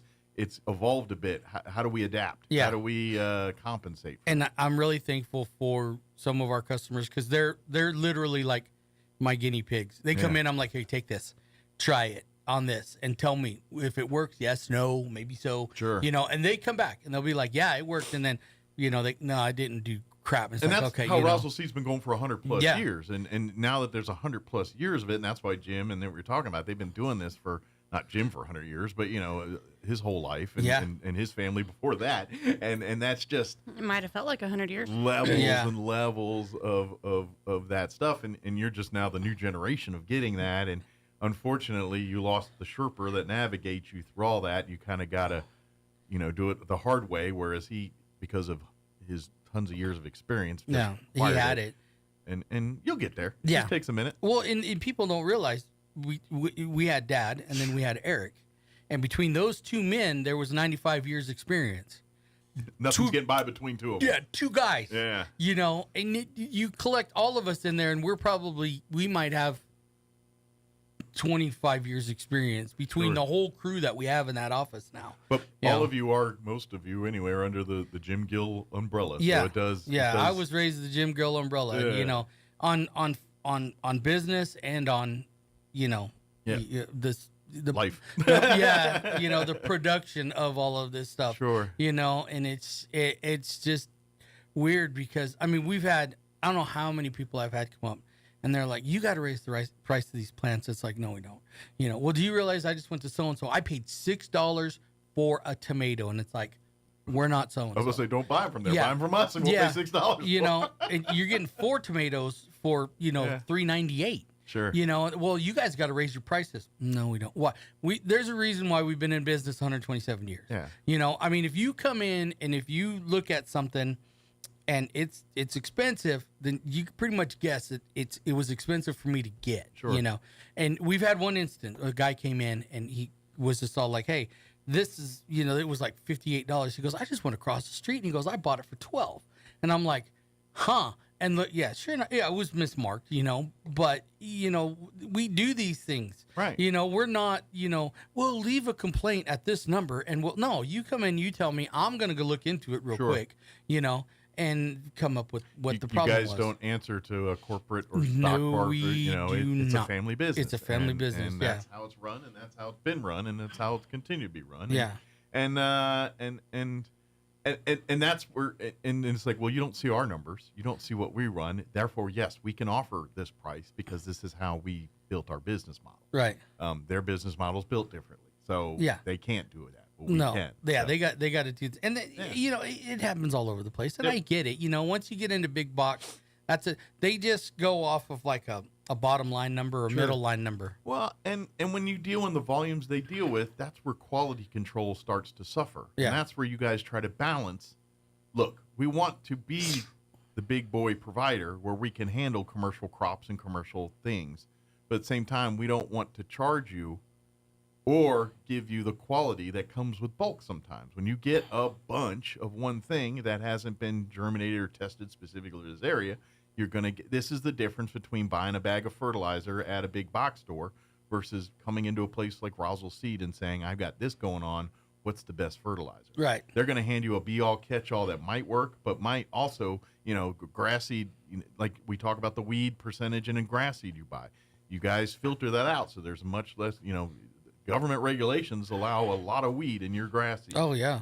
You guys don't, and this is that difference. This Yeah. is the thing of buying general, it's buying the McDonald's hamburger versus buying your mom's, burger she made in her kitchen. Right. They're two different products we're talking here. Roswell seed is the homegrown, where McDonald's is cutting them out exactly the same every single time. And yeah, it meets a need, but it's not perfect for everyone. And it's funny when you say it like that, though, too. It's true. I mean, we've had, people, well, how come this is, how come this grass seed is more expensive? I can go to, Home Depot, and you tell them that, and they look at you and they go, well, how are they allowed to sell it? Dollars. Yeah. That's how they're allowed to sell it. Yeah. Bulk and volume. They just shift it everywhere. Yeah. They're looking to buy, they buy the product at rock bottom prices and then charge you accordingly. Yeah. The same seed they're selling in Ohio is the same seed they're selling here. And guess what? It may not work the same in both places. Right. And you just sit there and trying to explain that to me. And it was hard for me to, understand this concept. Because I even went to Jim and I'm like, I don't get it, And he's like, what do you mean? And I tell him, he's like, look at the germs. And I was all like, well, the germ is, and he's like, now our germ, and I look at it, and he's like, that's the difference. He's like, we buy the quality, we pay the extra money for that quality seed. And there's no noxious weeds in it. Yeah, there's nothing in it, but we've been dealing with these people for 40 years, 50 years, And so when you're sitting there saying, hey, I can call these people and say, hey, my climate is changing a little bit. It's doing this to this, and this is what's happening with this grass. They'd be like, hey, John, we'll get in touch with you within the next day. Yeah, and then they'll call back and they'll say, hey, you might need to change from this grass seed to this grass seed now, And then so I have to bring some of that in and then get a hold of people that are in these areas and say, can you plant this? Tell me what you think. How is it working? That's how we do it. We don't have scientists and mass plots and stuff like that. Not a bunch of guys in white coats in a room somewhere throwing tires at walls and things. I actually do have a white coat, believe it or not. Jim Gill bought it for me for my birthday as a joke. Oh, was it Christmas? Yes. So he had it embroidered. Yeah, he had it embroidered and has my name on it. It says know it all. And it has like all the things that, I'm like, supposedly like expert in. I forgot what it is. It's, bad attitude, loud mouth, grasses, Nice. short temper. Yeah. Oh, yeah. It's real stuff in middle, other stuff in between. Yeah. Yeah. It's like, oh, that's great. That is fun. We're constantly trying to change things up, bring things in, but we don't, a lot of people get tired of us when we tell them, hey, this is big box, and they just all like, seriously, it's like, yeah, we don't. They buy that stuff, and like you said, bulk. I mean, I might get a quarter of a pallet of what they order 15 pallets of, or 200 pallets of. So we don't do that. We do a lot of. They're companies that haven't crested yet. They have really, really good product. That's who I get my stuff from. It's cheaper. It works better than the other stuff. You're not paying for the name markups and all that and stuff like that. And we're constantly, and it's custom. Yeah, it is custom, and we're constantly changing it up. And like now, we do now have Fox Farms. Did the research on it. Talked to a lot of people about Fox Farms, not just your cannabis growers, but I mean, like hardcore vegetable growers. And like they said, that's the latest and greatest stuff. This stuff is going to be around for a long time, John. So we made the plunge. Found. Took a while, but we actually found a reputable company, one that we've dealt with before on a couple of things. And we now have Fox Farms in. So when people, as soon as you say Fox Farms, everybody always thinks the same thing. Cannabis, pothead. No. We brought in 3 different soils for our growing needs here. So we actually have a potting soil, we actually have a vegetable soil, and then we also have a what they would refer to as a cannabis soil. Quite frankly, that is your business too. The cannabis soil also goes double for your vegetable soil. Yeah. I think of what it's doing for this weed. Imagine what it does for your tomatoes. Yeah. It's going to make them special. But there's one specific to just house plants. Sure. So like your ivories and, all your indoor plants, succulents and stuff. It's not high in certain things as to where other things, vegetables or weeds. Yeah, well, I don't know, a lot of like the marijuana cannabis stuff. I mean, yeah, they do grow outdoors, but a lot of that they do indoors. Yeah. in Under lighting. greenhouses and certain lights and certain environmental conditions and everything else. And so. when we stepped into this, I mean, it wasn't just like, oh, we're just going to get, no, I mean, I done a lot of research on it. I called a lot of people, and not company people who are going to say, oh yeah, you really need, no, I called people that are actually using this stuff. I mean, everything, all the way from my brother in Northern California, all the way up to Ruidoso. I've called and to talked home to gardeners to actual business gardeners, yeah. And nurseries that are actually, like I said, so some of the nurseries that I called, like they said, we would love to use it, but we just can't because we grow too much, type of a deal. So we have special, I mean, most of these nurseries, they have special soils. Big nurseries, they have special soils that they have made, and so I learned quite a bit, but it wasn't something that, we're just going to bring it in because, no, I mean, I actually did the legwork on it. And that's pretty much how you guys operate. Yeah. When it comes to new products and things, you guys put it through its paces before you put it on the shelf. Or, you offer it and say, look, we don't know a lot about this. Give us a feedback and tell us if we've got a winner here or a piece of garbage. Yeah. And so that's part of it. And that's how it's been done for 100+ years and will continue for the next. Yeah, I brought in I brought in a yard spray that's supposed to take care of, because, I get it. Tempo is expensive, and so I brought in a different yard spray. It's supposed to take care of scorpions. It's made for outside though, not inside. And a couple of people that used it, they said, "Yeah, John, it's working." I ain't got no. It's like, great, okay, so that's on the okay list. I'm like kind of like Santa Claus, naughty and nice, right. good and bad. And this so one's a dud. yeah, and then I write it down and everything, and then I have that. Oh, I just got that image of the Looney Tunes with Bugs Bunny hitting the bombs, and then when it doesn't go off, he writes dud on the side. On it. That's us, yeah. We just kind of, and it's working right now. I mean, there was a lot of people that they were collectively holding their breath when Jim passed, and I don't blame them. I was holding mine too, And Eric came into the store a couple times. He's now retired, but he came in and, like he said, hey, you guys are doing it. Don't let up. It's the new generation. You're doing it. You're doing it different than we did, and I'm glad. I like seeing this new stuff coming in. Times have changed. Yeah. Technology's different. Yeah. Things are, and there's things that are better now than they were 100 years ago, and we're going to implement those things too. Yeah. But it's funny because, like, when I'm looking at stuff, I look at it from my perspective. Am I going to buy this? Number one, she's the worst. She looks at price versus anything. Sure. I look at product versus price. Right. Or am I getting what I'm paying for? Yeah, but she's, but I take the lesser of both evils. She's taught me this. So when I'm ordering stuff, I'm looking at, okay, what's the price on it? Yeah. Sure. Whoa. Or yeah, okay, that's a good price. I'd pay that. Does it have the chemicals that I want though? And that's second phase of it, and stuff. So when we're bringing stuff in, I mean, that's how I look at it. I don't, we're getting a really good deal on it. Okay, well, what chemicals are in it? Is this going to work? Right. I mean, if it's too good to be true, it's a legit product, or is this a lipstick on a pig situation? Basically. And then on the third end of it, I have to look at longevity.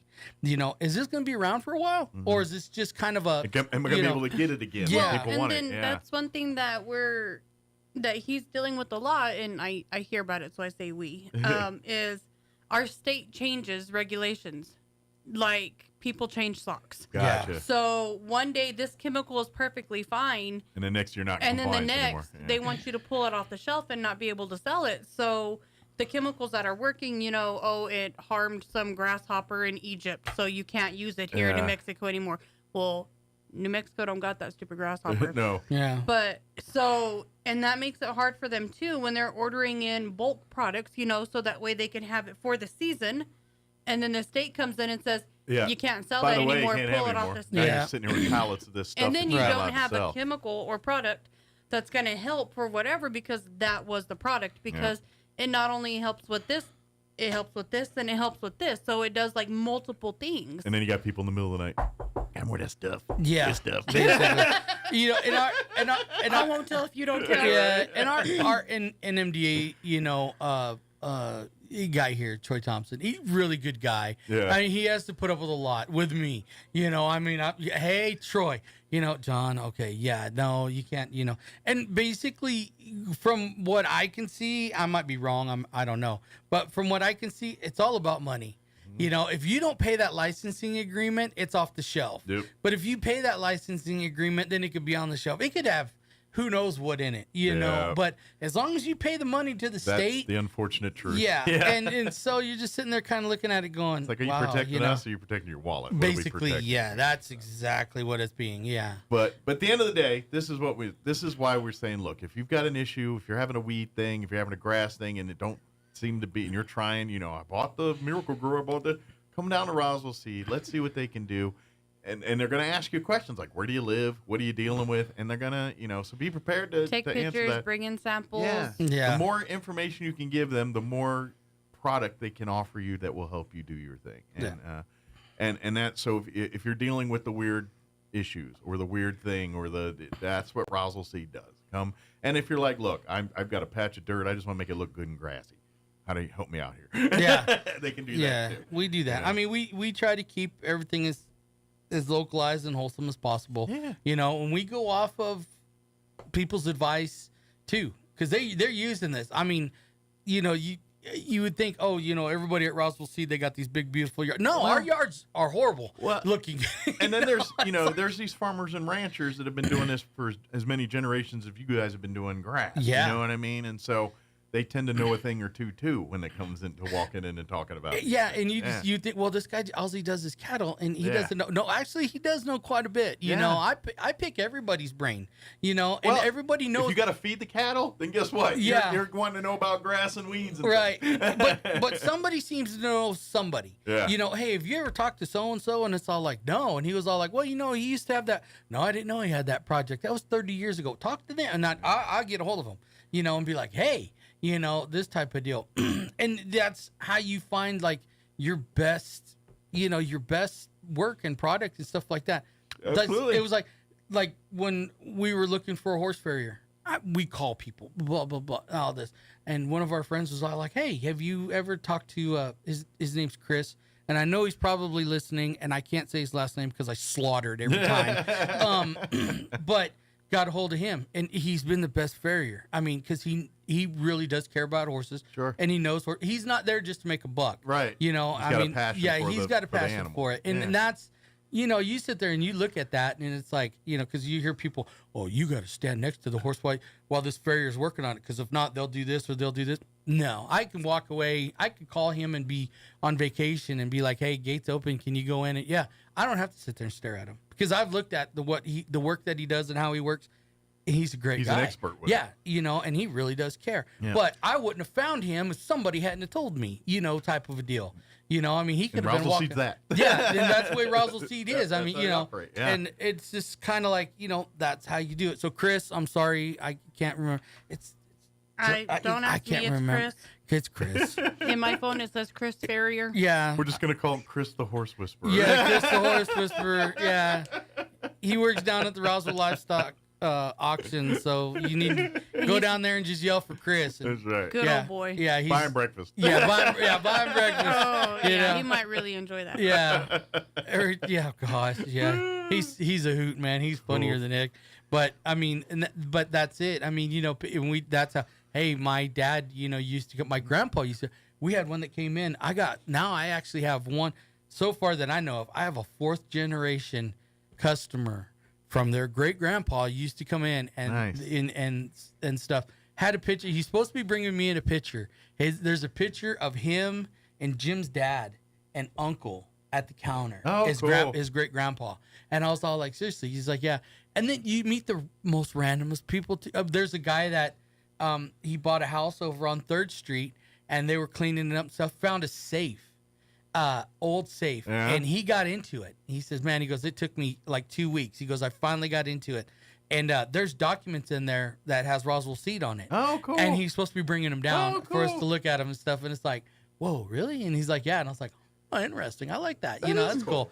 History. So we're the people, and we have people that come in. I've lived here 20 years. I've never been in this store. Not, I'm for shame. Right? I always, but Yeah, the people drive by us every day. They don't know. We're like that little, that really good burrito place that's like tucked away that nobody, you always look for like cop cars and like, oil field trucks. That's a good place to eat. If you know type place. Yeah, basically, yeah. It's a good place. We're trying to tell everybody on the radio, if you know, you know. Yeah, you know. If you're trying to grow a garden, if you're trying to grow grass, if you got trees that ain't doing what they're supposed to, come on down to Roswell, Steve. Tell them what's going on. Street. Yeah, come tell them what you got going on and let them put their sleuths to work on it, and let's see what. And like you said, because of the flooding, we're dealing with a lot of cocktails of interesting things. Yeah. So, a lot of people's yards are doing stuff that they come. That my yard's never done this before. Yeah, we know. We out of all of the horror stories, I've had one good story. Guy came in, he was like, my yard's just like booming. I was like, seriously? He's like, yeah. He goes, this dirt that came in. He goes, man. He goes, everything's growing. And I'm thinking to myself, I wonder where you live, because I'm pretty sure there's probably somebody about 3 houses out that's really mad right now because his yard ain't doing crap no more. You reaped all of their rewards. Yeah, and I floated down. Yeah, he was like, oh yeah. He goes, man. He goes, I got grass growing like crazy. He goes, I'm mowing like twice a week. I haven't done anything to it. And I'm like, you better like go up the road and start checking. Remember your neighbor that had a really, really nice yard? Sometimes you get all the tumbleweeds. Sometimes you get all the good stuff. Yeah, exactly right. His good karma just finally turned That's around. right. Yeah. Somebody liked him. That You better make that boy some brownies and go. So I'm sorry. Yeah, have a cookout up the street. And invite them over. So, but come on by 115. 115 right here South downtown. What's the store hours? 8 to 5 Monday through Saturday. Very good. Come on by. And, of course, we're kind of past bees and all that good stuff right now. We are still getting some residual stuff. That they need boxes, they need this, they need that. So if you need supplies, you got you covered. Yeah. We got you I did covered see on a thing over the weekend about I guess it was in Oregon or Washington or somewhere up there. Some 18-wheeler carrying a bunch of bees. Bees flipped over? Yeah. It happens more often than not. And they had all kinds of bee wranglers trying to get them back up. And, of course, deputies getting stung. And everything else. Yeah, nobody wants it. It's hilarious. Sounded kind of comical. Yeah. Go throw out a bunch of hives. Let them fly in there. And They're Mother Nature, I don't know. Might well hang around that stretch of highway. They might have some good honey here. Be surprised what they got into. Exactly. Yeah. Awesome. Well, thank you guys. Thank you. We'll see you here next Yeah, time. not a problem. It is 9:55. Let's pause for news. And before we wrap up, don't go away. With your Pecos Valley news update, I'm Jared Cirillo. A dramatic scene unfolding in New Mexico Thursday as a severe thunderstorm triggered a large land spout that swirled near homes in Carlsbad. Amanda Bratcher recorded video of a land spout outside her home, describing it as a huge dust devil that developed into a land spout. Classic tornadoes form in supercell thunderstorms that contain their own rotating updraft. Land spouts can occur when you have colliding winds at the surface that will begin to make their own vortex. Nearly every New Mexico county and the cities of Santa Fe and Albuquerque are in hot water with the federal government. The Department of Homeland Security releasing a new list of communities that they say are, quote, deliberately and shamefully obstructing the enforcement of federal immigration laws. Dozens of other states are on the list. It was created to identify what they call sanctuary jurisdictions. You're up to date. I'm Jared Cirillo. Turn up your radio. Here's the Sean Hannity Morning Minute. Where do we get the big, beautiful bill? Energy dominance going, the tax cuts in place, the $10 trillion in committed monies to be spent, manufacturing beginning in this country. Treasury Secretary Scott Bessent telling Fox News that he has sympathy for some members of the Senate who want more spending cuts, but the issue can't be solved in a year. They're doing their very best, but they're also working under the difficulty of reconciliation, which is hard. But it is, I would argue, the most conservative bill I've seen in my life. It's not perfect, and I think they got to get to work right away and take their pen and start slashing as much as possible and move this country towards a balanced budget and stop robbing from our kids and save, Social Security and Medicaid, and also build the next generation of weaponry. It's going to take a lot of money. Check out the Sean Hannity radio show later today, right here. Warning. The national debt is spiraling out of control.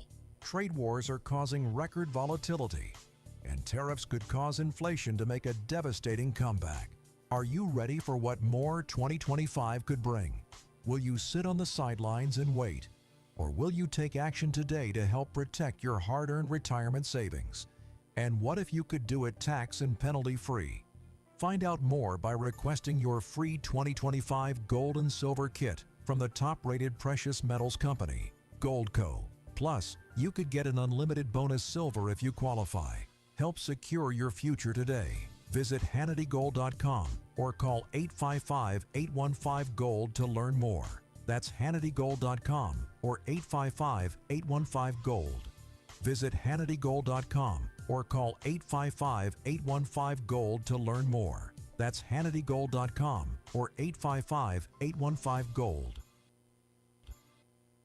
It's time for the Chaves County Sports Report. We told you about baseball all-star selections yesterday. These are seniors, and they'll be playing against each other at the end of the season. That's already happened, of course. How about softball? The softball all-star games are happening this Friday and Saturday at Cleveland High in Rio Rancho. And Hannah Sanders from Dexter was selected to the green team. Wow, her qualifications, impeccable. A 630 batting average, 14 homers, and 65 RBIs. And Dexter had a great season. She's the only selection, but, Dexter didn't have very many seniors besides her. And if you're wondering about Goddard, they made it into the playoffs, too. They also didn't have a lot of seniors. Roxana Serrano, just as an example, she was their leading hitter, only a sophomore. The Sports Report brought to you by DSI. Call DSI for all your office technology needs. I'm Eric Butler at Roswell's Talk FM, 106.5.